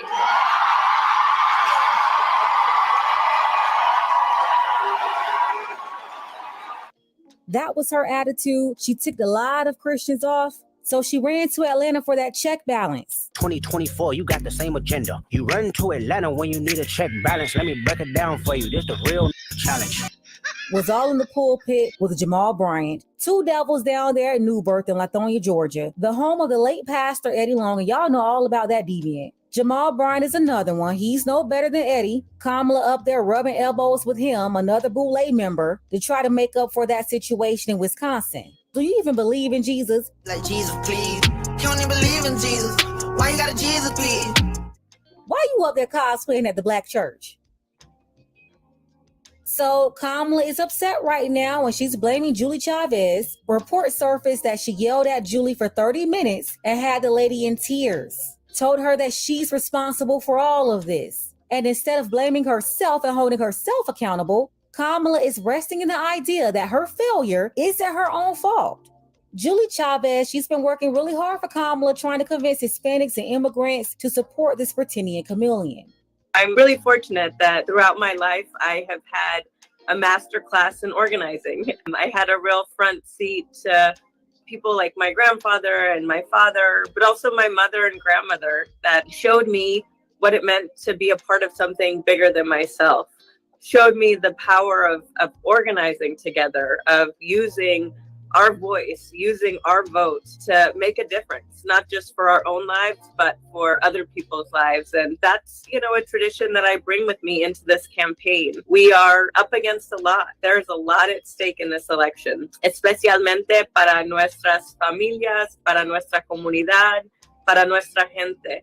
We have the choice this election to elect Vice President Kamala Harris, someone who is a daughter of immigrants, who grew up in a middle-class family, who has at every turn of her career demonstrated that she is fighting for our families, for our communities, and for our future, versus Donald Trump, un hombre que he despises our community, and he has continuously attacked our community in ways that are not just foul, but they're dangerous. And we've seen that play out in instances like we saw in El Paso and in other places. Do you believe that Vice President Harris has a better chance of winning this state, Arizona, than President Biden? And if so, why?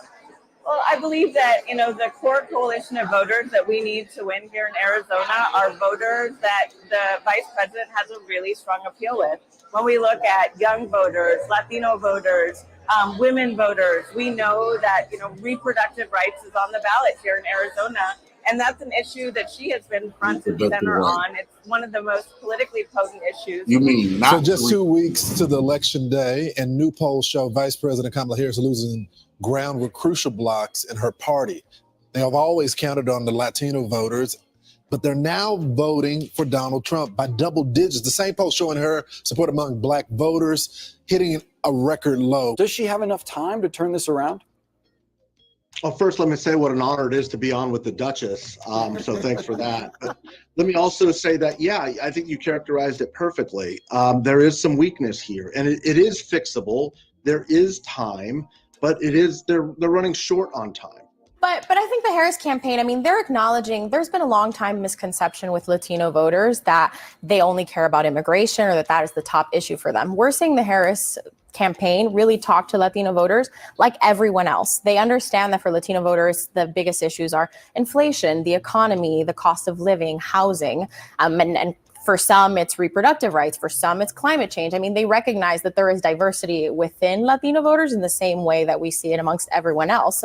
And even on the specific issue of immigration, they recognize that there's nuances to it. I think one of the most interesting things we saw from the New York Times Siena poll this weekend focused on Latino voters was that a majority actually are not offended by what Donald Trump is saying about immigration. They don't take it personally. They don't think when he's giving, he's saying his anti-immigrant rhetoric that it is referring to them. So in conversations with the Latino voters across the country, you just hear them saying many are sympathetic towards immigrants. Many are saying they want pathways to citizenship, but they're also concerned about the border. They also see an issue in the past few years. Yeah, Allison, I'm not sure if you know, Sabrina and I are from the same place. I've just gathered that. Yeah. I've just gathered there's a backstory and here. Something that she said about that poll stood out to me because it's something that I've heard repeatedly from talking to folks back home, Sabrina, and it's the idea, and we have those numbers, I think, it's the idea that even folks that were born in another country, more than half of them, Latino voters, do not believe that Donald Trump is talking to them when he says things like migrants are taking over the country, we're going to have migrant camps all over the place if Kamala Harris wins. So I wonder, what is he saying to them that then appeals to those voters that are trending toward Republicans? Well, he's playing on a nuance here within the Latino community. we hear it when he's on the campaign trail saying that these immigrants are taking Black and Hispanic jobs. He's saying, he's creating this caste system, this class system amongst Latino voters and saying they're others. The people that are coming now are others. You're a hardworking American. You pay your taxes, or he's trying to create these misconceptions. And a lot of it is based off of falsehoods and fear mongering that we see, but it has been effective within a group. And I think that's an important thing to point out, though, is Harris is still winning a majority of Latino voters. I think that as soon as we start talking about inroads that Trump's making, then it becomes a debate over how much. And he doesn't need to win a majority of Latino voters to really make a dent in some of these key battleground states. And it's not just the states that we typically hear about Latino voters, and it's not just Arizona and Nevada or Florida. It's places like Pennsylvania and Wisconsin, too, that have such a growing population. Kamala is getting less support from Hispanics than Biden, Hillary, and Obama. That's why you have these crazy flamingos like Ana Navarro from The View going after Hispanic men who won't fall in line with Kamala. And so to me, it boggles the mind that somebody who looks like you, who looks like me, who sounds like you, who sounds like me, think that when he is making anti-immigrant racial offenses, it doesn't apply to But I them. want to give you the last thought. I think Anderson, when President Trump's talking, he's talking about criminal folks that are being sent to our country. He's not talking about Latinos that are coming here to work hard. There's a process to come here to work hard. Do you think that a racist is going to ask you for No, your the poll- immigration the papers? poll- the Do you poll think a racist is going to ask you for your immigration papers? Anna, Do you think the he's not person... Latinos believe and they know that President Trump is not a racist. Oh, He's really? a business owner. That's He's a why. businessman. That's why he got investigated by DOJ for not ranking I'm to on the African. Trump 47 That bus. doesn't I'm mean- a Latino. listen, that means that He you're has okay. me on that bus. That means you're okay with racism. No, It I'm doesn't not. mean he's I'm not racist. Absolutely not. We're going to leave it there. Yeah, they're super desperate right now. Kamala is going off on her people. She said if she didn't win, it's going to be Julie's fault because Julie advised against her attending the Al Smith dinner. That's her excuse, at least. But it looks like Kamala is just looking at somebody to take her anger out on. Let's go ahead and get the conversation started.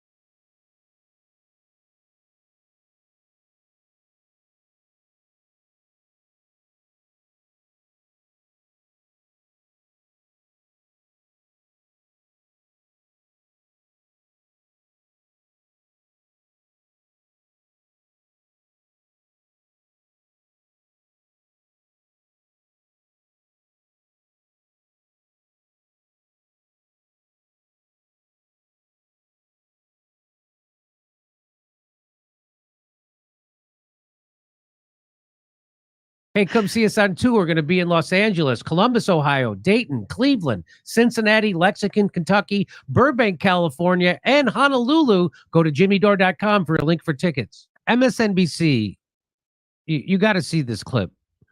They did a clip about the dangers of third party candidates. What's their end game? Some of them want power. The ones running for president? Some of them want power. Dr. Jill Stein is a grifter. When someone from MSNBC calls someone else a grifter, that's like Lady Gaga accusing you of giving off dark energy. She's wearing a meat dress telling you see come off kind of dark. Let's watch. With the race tied, third-party candidates, especially in battleground states, could be the spoilers in this election. Our nightcap. The spoilers. You So can't vote for who you want to vote for. They're you subconsciously just showed your poker hand, because when you called, first of all, for something to be spoiled means you had a predetermined outcome already. You're not basing it on the will of anyone. You just admitted that you're cheating, but you didn't realize you just blew it.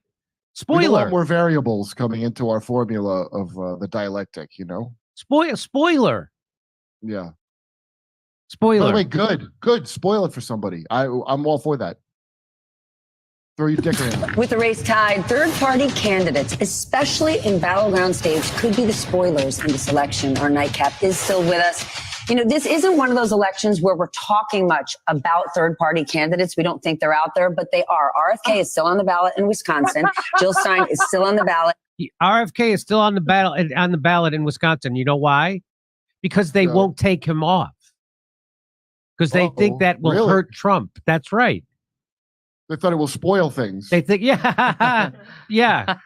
We don't hear about them, Jimmy, but they're out there. That sounds like terrorism. Like third-party candidates are kind of terrorists. In Wisconsin, Jill Stein is still on the ballot in Pennsylvania and Michigan. And but she doesn't tell you why. You know why she's still on the ballot? Because the Democrats are unsuccessful in kicking her off the ballot. Right. The people who want to put spoil it. democracy on the ballot don't want too many people participating in the democracy, except if it can hurt Trump, like in Wisconsin. Right. Should these candidates be worried about it? Yes, because this may come down to a couple thousand people in Michigan, right? And if Jill Stein can capture a couple thousand people in Michigan, RFK Jr. can capture a couple thousand people in Michigan, they can upset the apple cart and determine the election. I've been covering this on my show for 3 years now, and I think people have underestimated the impact of RFK, not to win, not even to attract a majority of independents, right? He's attracting a radical, specific group of people, same kind of people that attract Jill Stein, that might be enough to tip 1 or 2 swing states. That's the threat that they present. Most independents want an alternative. They don't want RFK. They don't want Jill Stein. They are not real independents. But these people fill a void for a certain group of people. Right now, it's Stein. So when is when is this? First of all, when is this from? So but anyway, let's keep going. People have overtly said their objective is to beat Kamala Harris. If you want to beat Kamala Harris, you want to throw a wrench in the system, you want to protest Gaza, you want to do any number of things, Jill Stein is here for you. But most of all, they are the candidates, not of independence, but of people like Putin, of Trump, and of disruption. Oh my God. Oh my God. So if you want to throw a wrench in the system, once again, the subconscious is often the last honest voice in a crook, and he'll tell the truth regardless of what happens to the. He just accidentally admitted that the system chooses for us. Yeah. I want to throw a wrench at your head. The system, I want worse things thrown at. This is from 2 days ago. So why is he pretending like the RFK Jr. is still running? He's not. They don't. So nobody tells the because truth. to make that trick work, that his name's on the ballot, they Yeah. wouldn't take it off. That's why. So they're still trying to trick people into thinking he's still running. Well, every little bit helps. Right? Otherwise, you mentioned you can't even vote for him. Don't bother. Jill Stein is here for you. But most of all, they are the candidates, not of independence, but of people like Putin, of Trump, and of disruption. Disruption. Disruption's only good in tech, Jimmy, not in voting. Disruption. You mean they're participating in democracy? Disruptor? Wait, I thought a disruptor is a really good thing in business that they've been saying for the last 12 years over and over again. Now, disruption is a problem. I'm a disruptor. Remember everyone say that? Yes. Every tech dipshit calls themselves a disruptor. Wow. This is where they would cue Whoopi Goldberg to fart and change the subject.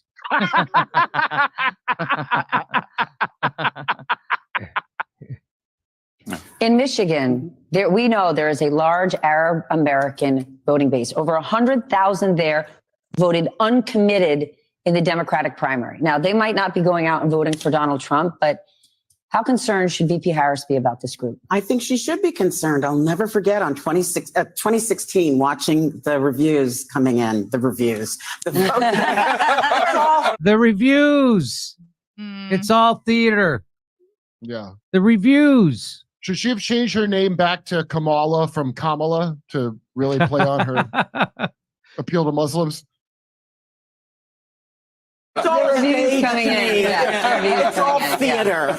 You know, watching the exact number of votes that Hillary Clinton needed to win certain states. They went to Jill Stein. They went to Gary Johnson, I think his name was. Yep. People who yes, know. it was. And I have to ask, like, what is their end game? Like, she wants to hurt Kamala, but then what does she want to do? What do they want to do? I've never figured that out.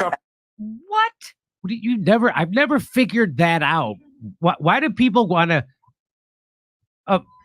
participate in democracy? What? First of all, what Shama Sawan has said is that their goal is to make sure that Kamala Harris pays a price for the genocide in Gaza. So you have to make her pay a price. You have to make the Democratic Party pay a price for that. And people say, well, then Trump will get in. And then you deal. If Trump continues that policy, then you deal with him. Right. You don't act like a weakling. Yeah. I'm with her. I'm with her is for morons and imbeciles. They're supposed to be with you. That's their end game. Their end game is to, a lot of people run for president for different reasons. Some people run for president to highlight their issues. Here's my end game. To build to build a political movement. That's why some people run for president. I'd like to get it through all your thick heads that no one likes identity politics except rich twits. Yeah. That's an admirable end game. The thing of like, oh, you just don't want a female in office. No one's saying that. You're not listening to what they're saying on purpose because you're a dipshit. Now you're going to learn that doesn't work. Have power. Some of them want power, want influence, want money. Jill Stein's a grifter. Yeah, I was going to say, oftentimes you're in the grifter zone when you don't know what. It's not an MSNBC show. This is on MSNBC calling someone else a grifter. People in the pocket of Wall Street, the military-industrial complex, and big pharma are calling someone else a grifter. Wow. I got to look up grifter because I feel like I don't know what grifter means anymore. Let's ask Suri. Hey, Suri, what's the definition of a grifter? Person who engages. A petty or small-scale swindling. Well, that's not small scale. That's huge scale. How would that be petty swindling if you spoiled the entire election? These people don't Also, like is there democracy. They don't like our Constitution. They don't like that other people get to have voices in the political sphere. They don't like any of that. These people are pretty anti-constitutional. Yes. Money is behind you. You don't know what foreign powers. Right. Oh, yeah. So anybody who's not a Republican or a Democrat is suspect of being. We don't know what foreign powers. Israel. Yes, that's right. God. What foreign powers? Shut the. Again, if a foreign power is better than you, I like them better than you. Like what? By the way, I don't even think. First of all, I have no feelings about Vladimir Putin personally in any way. I never did. No one I know does. Even people that go, "Oh, that's Putin." They don't have feelings about Putin because he's not the president of here. I couldn't give less of a shit of what he does. Here's one thing I do feel about him. He's much better than Kamala Harris. I've had people with a straight face say that, that Putin, he's a thug. As opposed to who? As opposed to what? That What person, was George W. Bush? That person said that to me as Joe Biden was torturing Julian Assange. Dick Cheney's on the ticket. Yes. Yeah. Dick Cheney's supporting that non-thug. A thug. Did he do Iraq? Did he do Libya? Did he do Syria? Did he do Yemen? Did he do Afghanistan for 20 years? No, Putin didn't do any of that. You know who did that? We did. It's just amazing how people can just tell themselves a lie like that. Oh, he's a thug. He kills journalists. We're torturing Julian Assange right out in the open. If neocons, instead of a Muslim ban, I would like a neocon ban, and I would like them deported. I like them put in camps. I like neocons removed in a terrible way. I wish Trump would say that. Power. Why doesn't Trump say that? There's nothing too awful to do to neocons if Trump gets into office. I'd like it, and I don't want it to be some kind of nut hurting. I want the government to put on a big show of hanging them. That's what I want. I want it all legal. That was from 2 days ago. They aired this. So that guy is lying. So this guy who's calling Jill Stein a grifter is lying, pretending that RFK Jr. is still running because he hopes it hurts Trump.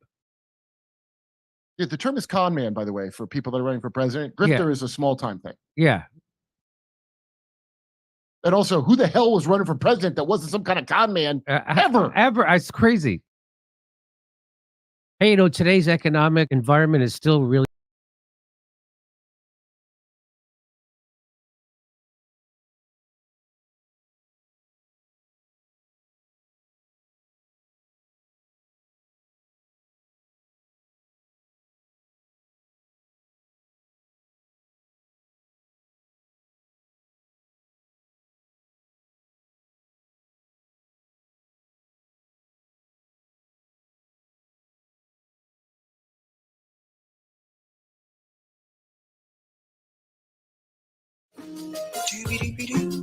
Let's move on to the next story. This is a bonus story, and this is a big one.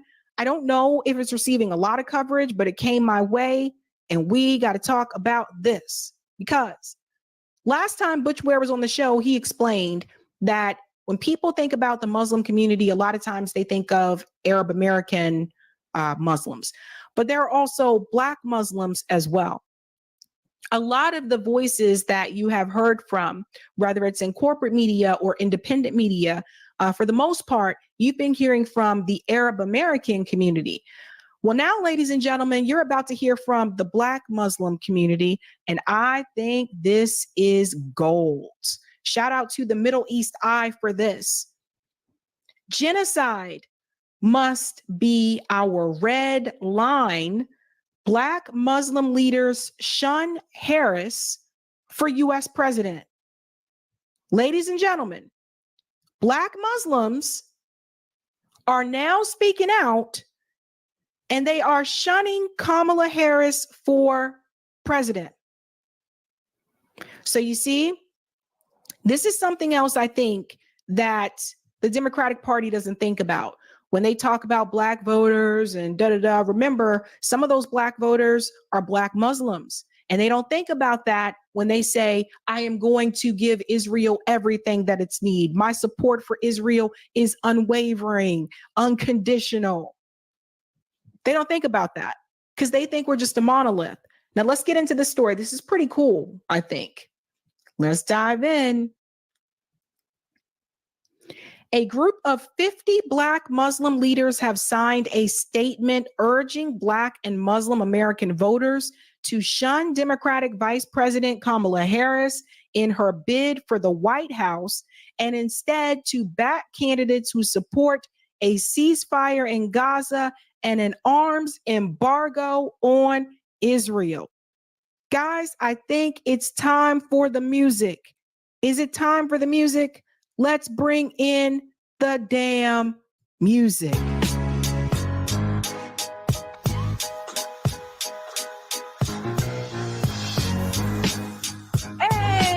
Hey, let's go. Let's go. Let's go. That's what I'm talking about. That's what I'm talking about. Heck yeah, fam. I told you, you need more people. You need a coalition. So these leaders, this is important because corporate media, they have hand selected a few sellouts from that community and said, look, these Black Muslim leaders support Kamala Harris. They didn't tell you about this. They didn't tell you about the 50 Black Muslim leaders who signed this statement. The new statement, first reported by the Middle East Eye, is the latest effort from Muslim community leaders, from imams to scholars to activists to politicians, telling voters not to choose Vice President Kamala Harris in the upcoming November election over her unwillingness to commit to policy changes that would hold Israel accountable for its ongoing war on Gaza and now Lebanon. This has killed tens of thousands of Palestinian and Lebanese people, I would say hundreds of thousands. Although some Muslim Americans have nevertheless argued that our community must support Vice President Harris because of her positions on domestic issues or their belief that Donald Trump might be even worse on issues like Gaza, we respectfully disagree with their conclusion. Woo!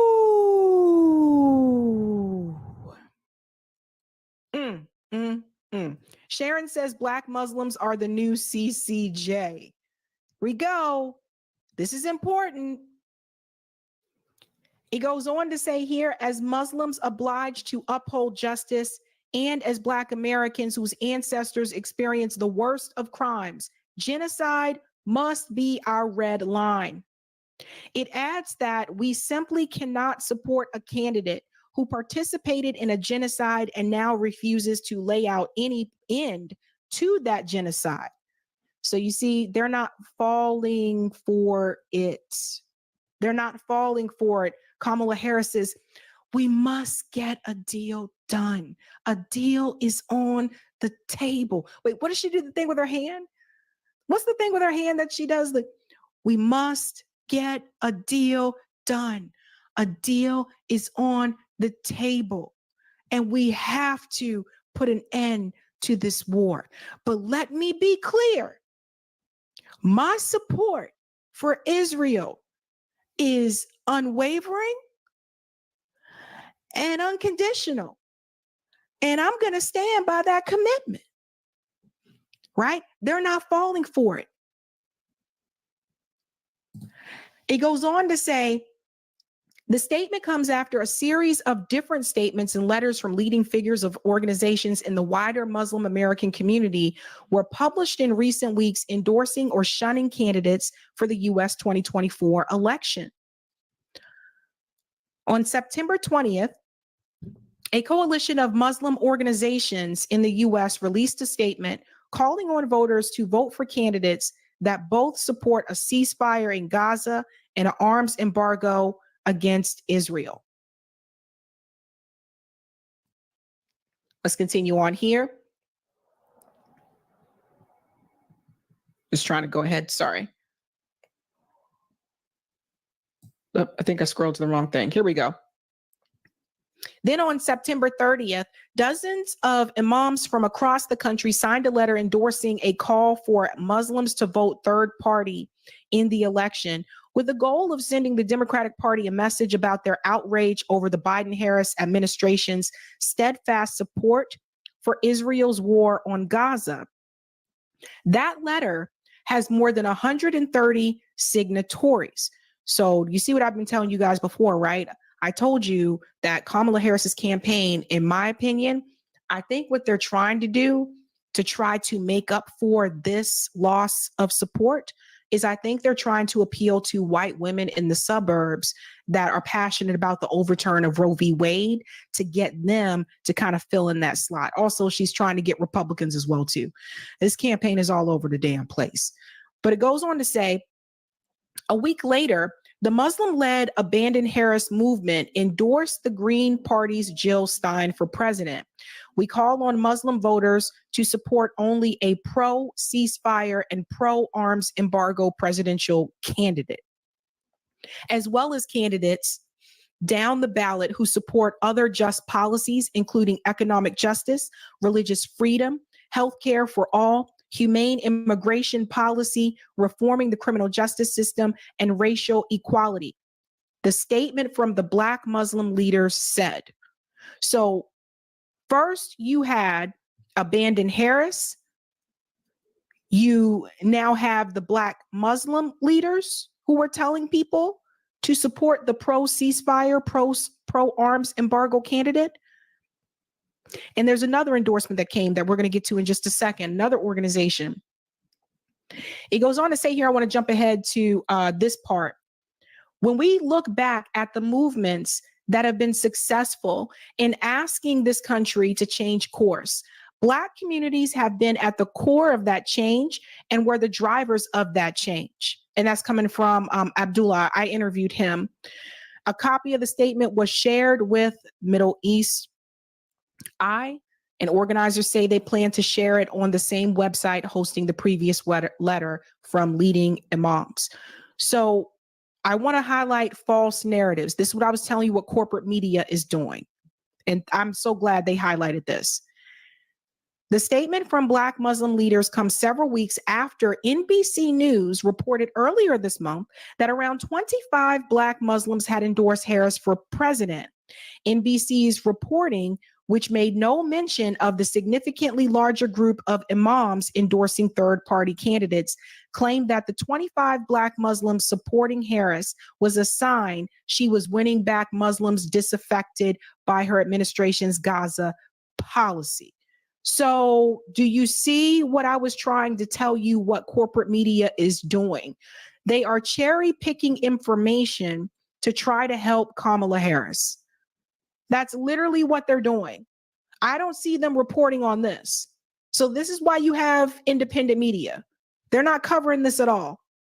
They don't want you to know about it. This is why you haven't seen them interview Abandon Harris. You saw them interview the leaders of the uncommitted movement, but you didn't see them interview Abandon Harris.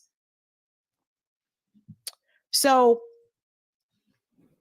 the endorsement reported by NBC was also organized by a current Biden administration appointee. You guys see it? Which was not mentioned in the report. Do you see that? So what I'm trying to tell you is this. Some of these people that are out pretending like they're part of the movement, say that they're for Palestinian struggle, some of these people work within the Biden administration, or they work in DC, or they're a staffer of said politician. Some of these people are clowns. And they're playing you. They're playing people. They're playing people within the activist community. They're making it seem like they're down with the cause. But at the same time, they're kind of there to see what's being said and what's going on and take that information back to the campaign and tell them how to move. It's an old trick. Old trick. Goes on to say here, while some Black Muslim leaders express support for Harris, recent polling by the Yaqeen Institute has shown that only 32% of Black Muslims plan on voting for her in this upcoming election. So does everybody see this here? Because see, what they fail to understand, again, is that it is not uncommon for people to put their faith above everything else. Not just those that practice Islam, but you see this with Christians as well, too. Like, it's not uncommon for someone who's Christian to say faith above everything else, right? What do the football players say when they accept it? What do they say when they accept like an award or MVP? I'd like to thank God. Hold on. Thank you. Thank you. Thank you. Thank you. Man, I don't really know if, I don't even know if I deserve this right now, but you know. I'm glad it did happen. First and foremost, I like to thank God. You know, I couldn't have gone through it without God. And my mom's always next, by the way. Everybody knows this is the mom come before dad. And my mom, you know, because my mom, she's a strong woman and she been holding it down. And my dad for teaching me how to throw my first football. And we gonna come back out next year. We gonna get one more of these. So yeah, it's not uncommon for people to put their faith above everything else. So what the Democratic Party seems to not understand is that they're looking at, okay, these are Black voters. Let's try to go get the Black voters. You know, they're going to support us anyway, or they assumed they're Black voters. They're going to support us anyway. Not thinking about the fact that if you're a Black Muslim, you might be more likely to put your faith, Islam, above everything else. So even though they may be Black, that doesn't mean they're going to support the Democratic Party because of what you're allowing to happen in Gaza.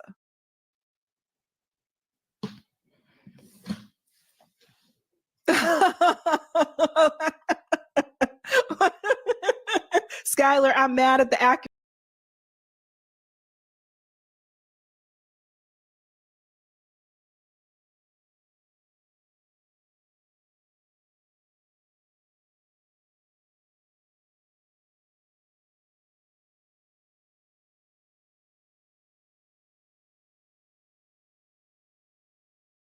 Bill Gates is hiding something huge, donating $50 million to keep it quiet. What is Bill Gates trying to hide? According to the New York Times, Bill Gates has given Kamala Harris over $50 million.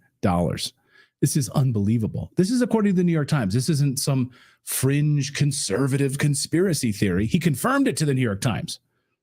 After decades of sitting on the sidelines, the New York Times writes, of politics, Bill Gates, one of the richest people in the world, has said privately that he recently donated $50 million to a nonprofit organization that's supporting Kamala Harris, according to 3 people briefed on the matter.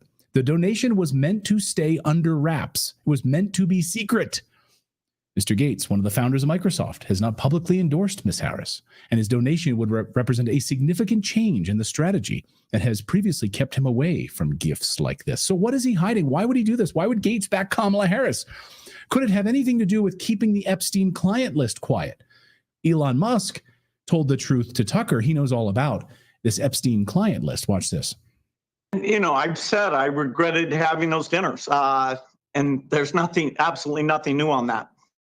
Is there a lesson for you, for anyone else looking at this? Well, he's dead. So, you know, in general, you always have to be careful. Will that ever come out, do you think? You know, I think part of why Kamala is getting so much support is that if Trump wins, that Epstein client list is going to become public. Yes. And some of those billionaires behind Kamala are terrified of that outcome. Yeah. Do you think Reid Hoffman's uncomfortable? Yes. Yeah. And Gates. And Gates. Yeah. And I only ask that because you just look at them and you're like, that's a nervous person right there. I don't know. I mean, I assume you know them. Yeah. Yes. Reid Hoffman was my vice president of business development at PayPal. Yeah. 24 years ago. Does he seem nervous to you? Yeah, I mean, he's terrified of a Trump victory. Because of the disclosure that would follow? I think, yeah, I mean, I think he's certainly ideologically not aligned with Trump anyway, but I think he is concerned about the Epstein situation. Yeah, of course. It's one of the big reasons, of course, that Melinda Gates divorced Bill Gates, his relationship with Jeffrey Epstein. You know, it was also widely reported that Bill had a friendship or business or some kind of contact with Jeffrey Epstein, and that you were not, that was very upsetting to you. Did that play a role in the divorce at all in this process? Yeah, as I said, it's not one thing, it was many things. But I did not like that he'd had meetings with Jeffrey Epstein, no. Mm-hmm. Mm-hmm. And you made that clear to him? I made that clear to him. I also met Jeffrey Epstein exactly one time. Did you? Yes, because I wanted to see who this man was. And I regretted it from the second I stepped in the door. He was abhorrent. He was evil personified. I had nightmares about it afterwards. So, you know, my heart breaks for these young women because that's how I felt. And here I'm an older woman. My God, I feel terrible for those young women. It was awful. You felt that the moment you walked in? I didn't realize was awful. that. Yeah. And you shared that with Bill, and he still continued to spend time with him? Any of the questions remaining about what Bill's relationship there was, those are for Bill to answer. Okay. But I made it very clear how I felt about him. Mm-hmm. Yeah. So $50 million Bill Gates just donated to Kamala Harris, because that Epstein client list will remain behind. It will remain sealed if Kamala Harris wins the presidency. Yes. Absolutely 100%. I think that's maybe one piece of why that $50 million is a good investment for Bill Gates, though. But if you look at his investments in the biopharmaceutical, Kamala Harris clearly will keep that money ball rolling for him. Oh, yeah. She clearly is in the tank for big pharma. All Democrats are. And so the fact that in the Netherlands this week, a judge has ruled that Bill Gates can be sued for his role advising the government on the COVID pandemic, including vaccine mandates and lockdowns. So if he is liable in a European country, does that mean he could be liable for his role promoting the COVID vaccine?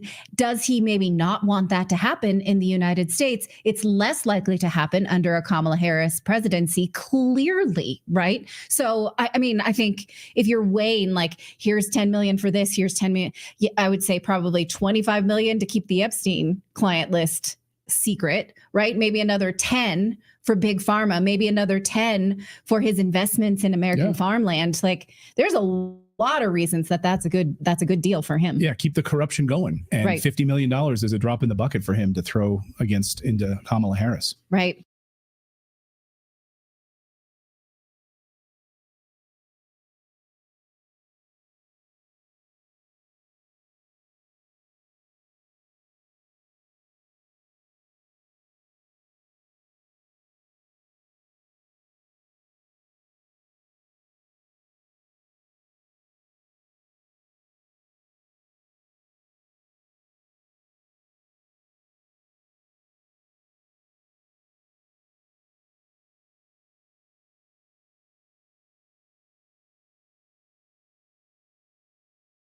I'm just about tired of Barack Obama, and we're going to talk about this today.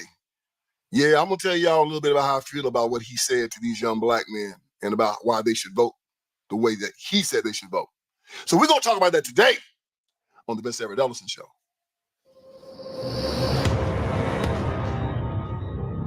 All right, let's get this thing started.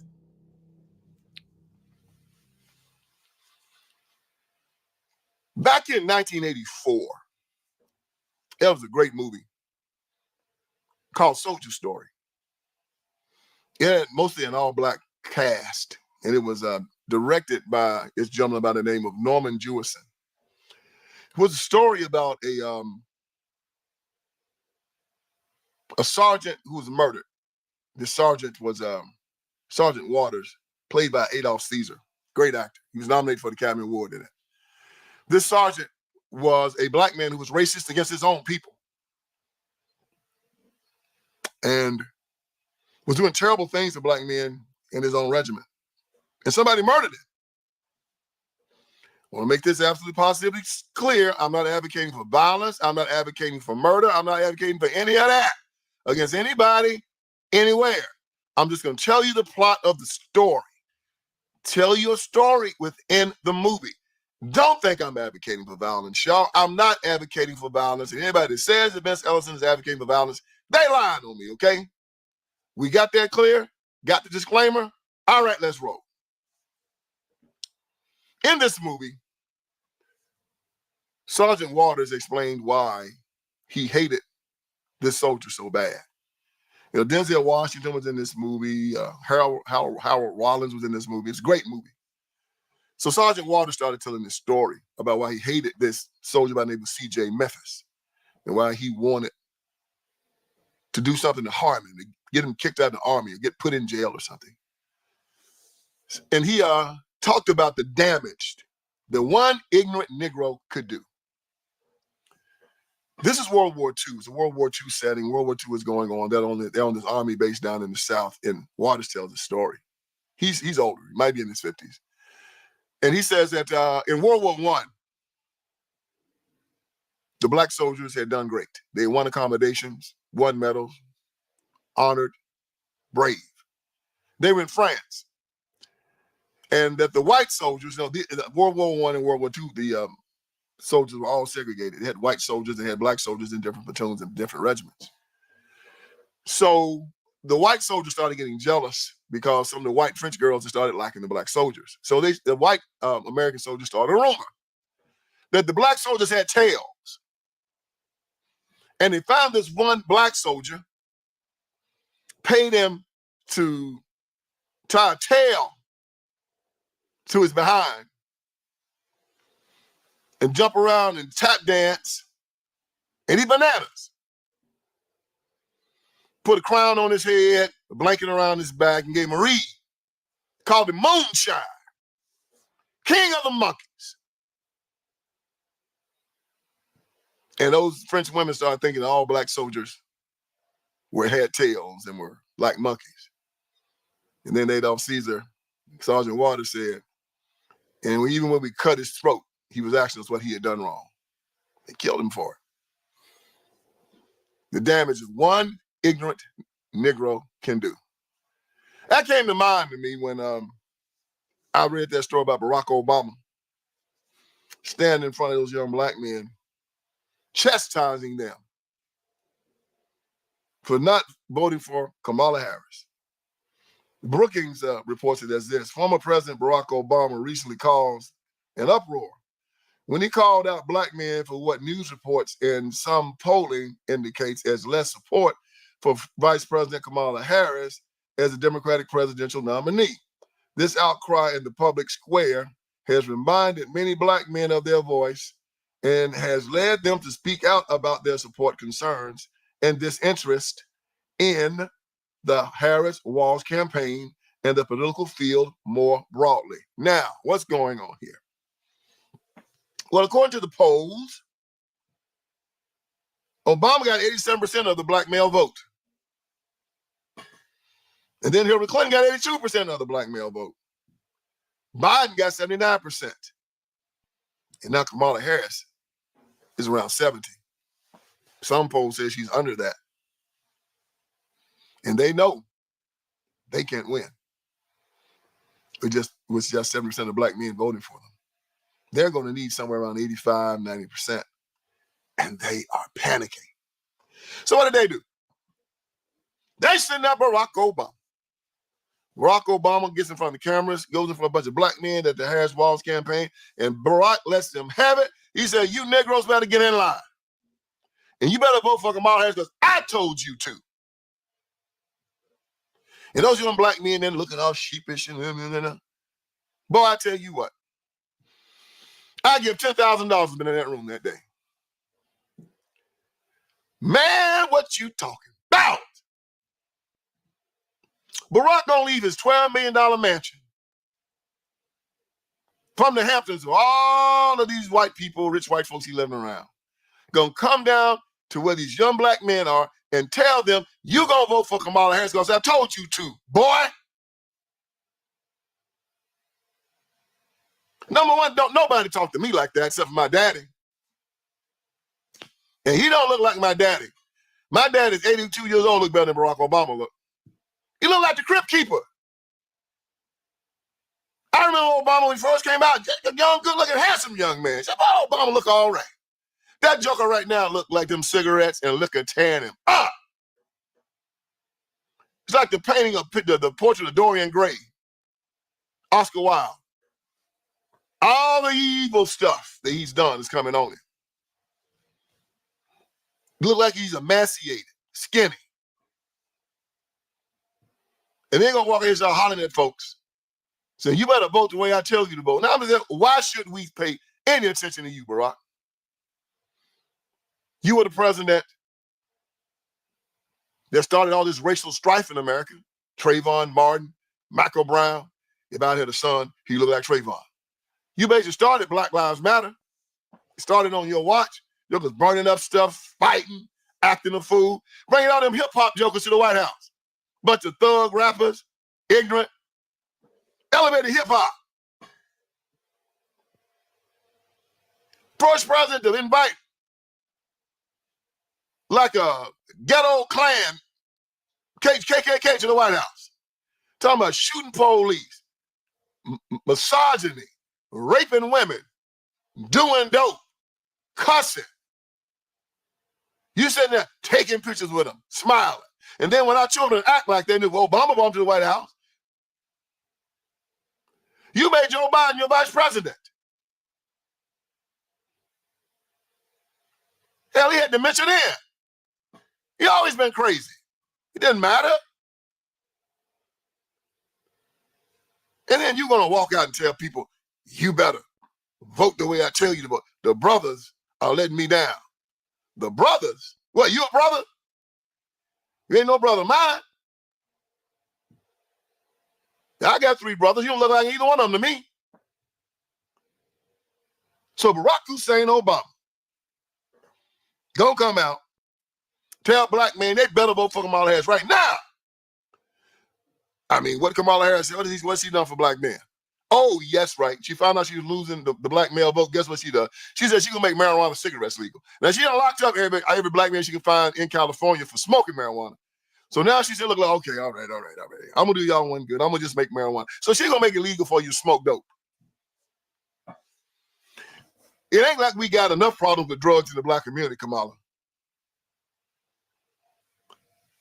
Smoking dope shouldn't be one of the things that you should be telling people that have drug problems that you're going to do. But that's how they see us. Well, I guess she's going to make it where all of your daughters can shake their behinds like Megan Thee Stallion. She's probably going to put a Megan Thee Stallion and a Glorilla twerking and butt shaking contest, a class in every public school system now. That's what she's going to do. I guess she's going to make rap and hip hop and butt shaking and drag queening is going to be mandatory classes for you to take before you can graduate high school now if Kamala Harris become president. All the foolishness she got going on. But I can understand why Barack Obama's upset. Why he so scared that Donald Trump's going to win. Y'all see all that dirty stuff they've been doing? Put all them charges on Trump. Lying on him. Man, they put more charges on Trump than they put on Al Capone. They just make up stuff to put on Trump. They tried to impeach him twice. That didn't work. Then they charged him in 4 separate jurisdictions with, I don't know, probably like 900 charges. Judge has just thrown out almost all of those. Fannie Willis, Alvin Bragg, Letitia James, and then those federal charges for him stealing his own papers, his own papers in Mar-a-Lago. Oh, they weren't finished. Oh, and also that little skinny crypt keeper looking white woman that said he raped her 40 years ago. Put those on him. And then Trump said he stole the election from him. That was Trump saying. I didn't say, don't get mad at me. Trump said he stole the election from him. And then Maine and Colorado tried to take him off the ballots. Good God almighty. Man, they hated Trump more than they hated, the Democrats hated Trump more than they hated Abraham Lincoln. I think he's about the only other president that they ever kept off of a ballot in a state where nobody in the state could vote for him. They tried it. Supreme Court came in again and said, you can't do that. And now they're looking at the polls, and Trump is going to win. And Trump said, all of you jokers that came at me.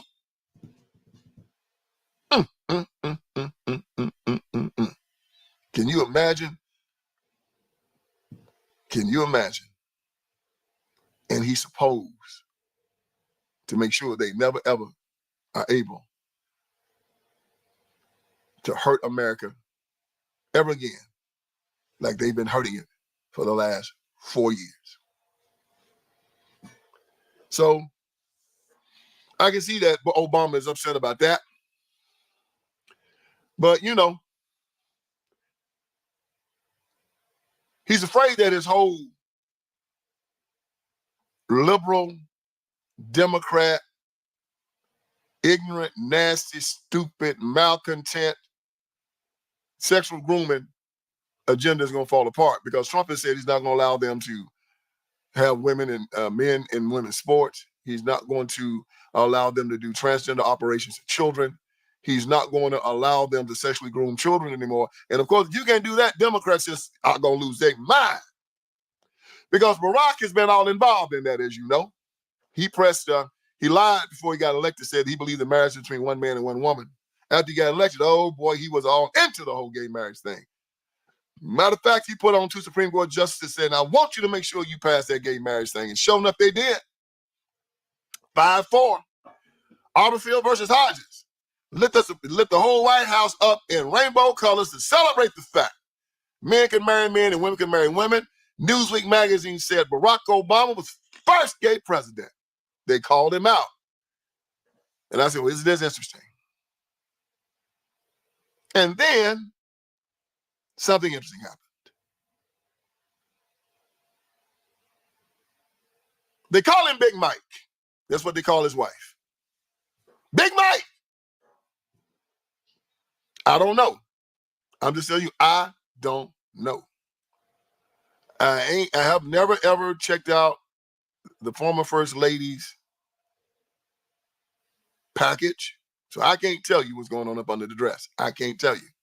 I'm telling you what they're saying on the street and what other people have written. So don't get mad at me. My job is to give you the information. You decide for yourself. But they say that Barack Obama, Newsweek magazine said he's the first gay president. And then some people say, well, ain't some people say. Some people call his wife Big Mike. Oh, man. First black president, we got to deal with some bull crap like that. He might be gay and his wife might be a man. Can you believe it? You got to just sit back and say, Lord have mercy. I just have to ponder that for a minute, y'all. Because when I was growing up, you know, older black folks would say, look, boy, don't go out there acting fool. You're going to make black folks look bad. How can you look any worse than this right here? He's like the name of some type of crazy college road trip. Barack and Big Mike. A love story. And they think that if Trump get in, he'll let everybody know who Big Mike is.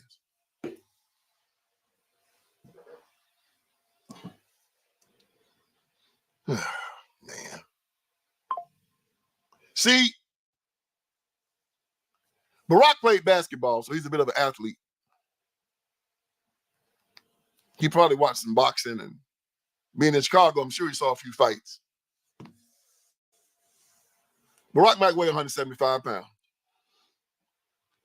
I think Big Mike might be 6'2", 230. Could play linebacker for the Detroit Lions. Look like she got arm reach. She probably beat the hell out of Barack. Yeah, she probably give me a go on a bad day. But I know in that relationship, Big Mike is an alpha. And she done told Barack Obama, Donald Trump cannot get back in office under any circumstances. Because she went up there and she gave her speech at the Democratic National Convention and just tried to tell everybody that, you know, rich people ain't supposed to tax them and that people shouldn't have all this money. And she's got more money probably than any black politician in America. She's talking about racism. She went to, I think, Harvard and Princeton. You know, just a lot of gaslighting and a bunch of foolishness, man. So Barack and Big Mike has decided that they're going to go to black folks, put their finger in their face, and say, you're going to do what you're told, boy. And just like I said about 3-4 weeks ago, the majority of the black men in the Democratic Party acted like submissive beta males. Yes, boss. Yes, boss. Oh, but there was some brothers. These brothers came out and they said, oh, hell no, you don't talk to me like that. And if y'all go online, you're going to find them. These brothers going off. It backfired on him more than he thought. Because see, he been dealing with them beta males in the Democratic Party, those old heads. And Barack left out of the White House, 2016. A lot of things done changed. You got some brothers that's grown up and they've seen what the Democratic Party is doing. They're not hearing it any longer. Those are my guys. Those are my guys right there. You don't talk to me like that. You don't tell me what to do. I ain't your boy. I ain't your son. I ain't your punk. Also, they probably found out there's been some interesting information to come out on Barack within the last 1 or 2 years. My good friend Tucker Carlson,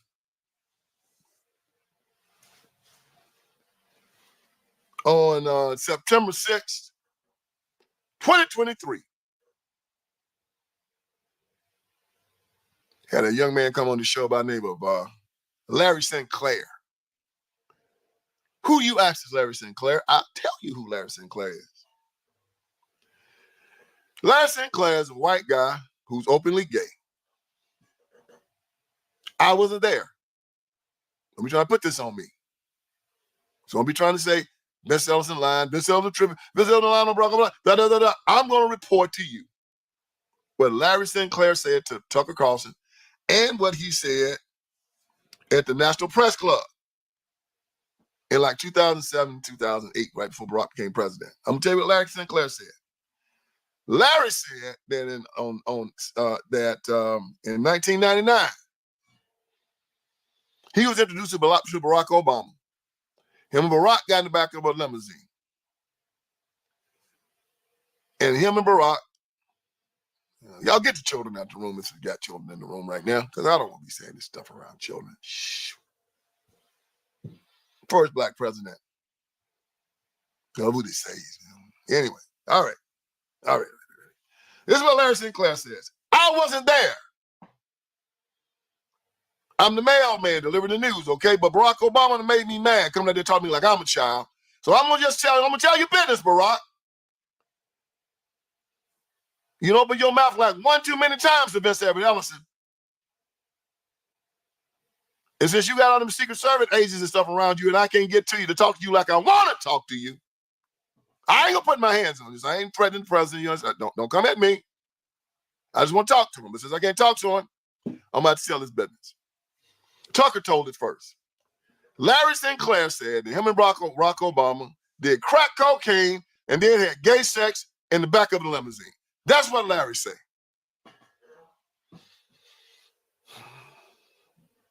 Big Mike wasn't there to keep Barack in line, so Barack kind of went off the reservation that night.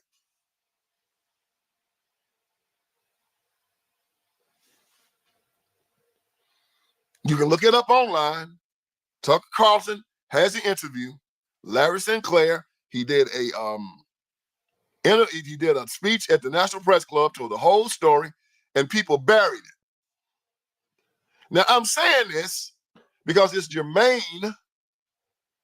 to the rest of the narrative that most black men that vote for the Democratic Party are gay. Barack Obama walks up to him and talks to him like he their daddy, and they bow down like a bunch of punks.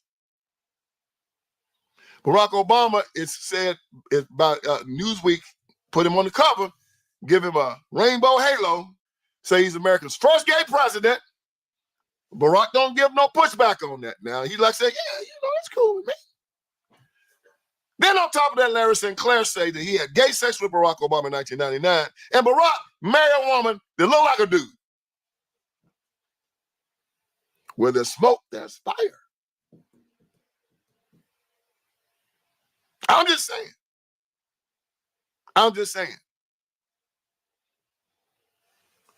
Barack and Larry sat in a tree, K-I-S-S-I-N-G. That's what Larry said. Now, why is this important, y'all? Well, when you have somebody endorse you got to always look at the character of the person that's endorsing you.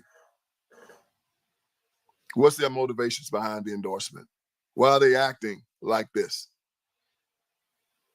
Barack Obama comes out screaming at black men, who I am one, puts his finger basically in my face and tells me, boy, you're going to vote for Kamala Harris or you basically ain't black. I ain't never heard a white man do that to white men. Suppose Trump comes out and tells white men, you white men out here, you going to vote for me because you're white. Never heard such a thing. Kamala Harris is going to tell women to vote for her because they're women. Black women sure enough better vote for her because she's a black woman. But let a white man go out there and tell white women to vote for him because they're white women. Why can they get away with such things? This double standard here in America when it comes down to these perverts, liars, psychopaths, and anti-Christian bigots. We're going to hold them to account. Barack Obama killed school choice, killed vouchers for poor children, black children in these inner city schools that won't teach them anything. Killed it. And then had the nerve to send his children to private schools, the top private school in D.C. Barack Obama. Trump took out ISIS in less than a month. Barack Obama allowed them to go for 8 years, killing, maiming, destroying, burning up stuff, because he wasn't man enough to do what needed to be done to take them out. Started all this racial strife in America with BLM, Trayvon Martin, Michael Brown, Eric Garner, stuff that we still dealing with right now. Being the first black president still telling us all about America is a racist country that black people can't make it. Prove that he's an elitist, think that he's better than everybody else. And then Kamala Harris is giving a speech talking about abortion. Somebody screams out, Christ is king. She said, you're at the wrong rally. Go to the other one, the smaller one down the street, talking about Trump's rally. And the people just started cheering. Christ is king. It says, amen. You're at the wrong rally.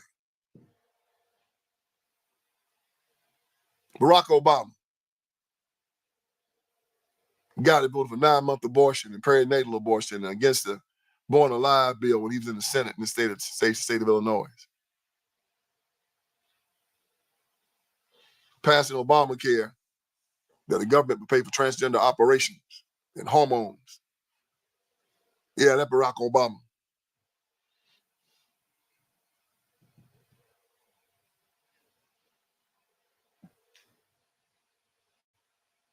People,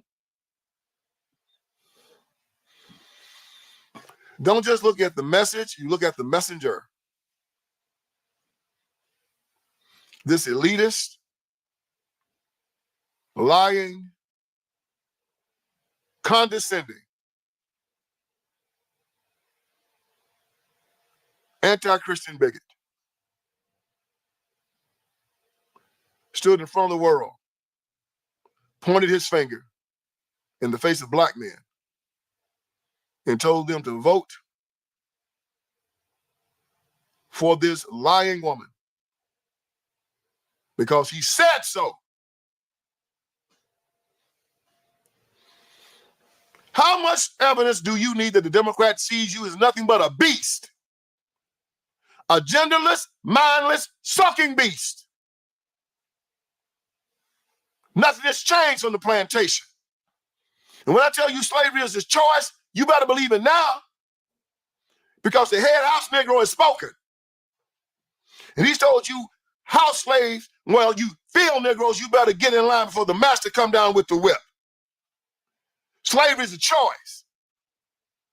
It's a choice then, it's a choice now. And you choosing to stay on the plantation. Wasn't nobody talk to me like that, and I stay and listen to it.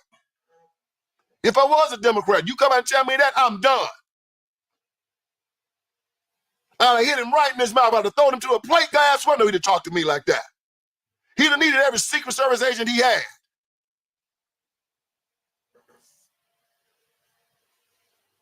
Oh, I'd have gave him something to print or show on TV that night if I'd been in that room. I'd have lit his behind up, not with fists, but with words. You would have saw the get down with the get down. We'd have went street in there that day. If he walked up to me and started talking to me like that. So every man, if you got a little bit of testosterone in you, a little bit of manhood in you, you're supposed to be done with this party now. And all of y'all that vote for it after this, yeah. Put your panties and your bras on. Put on your rouge. Go get your hormone pills. You've told me who you are.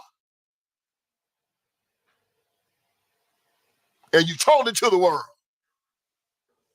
With that, go to my website.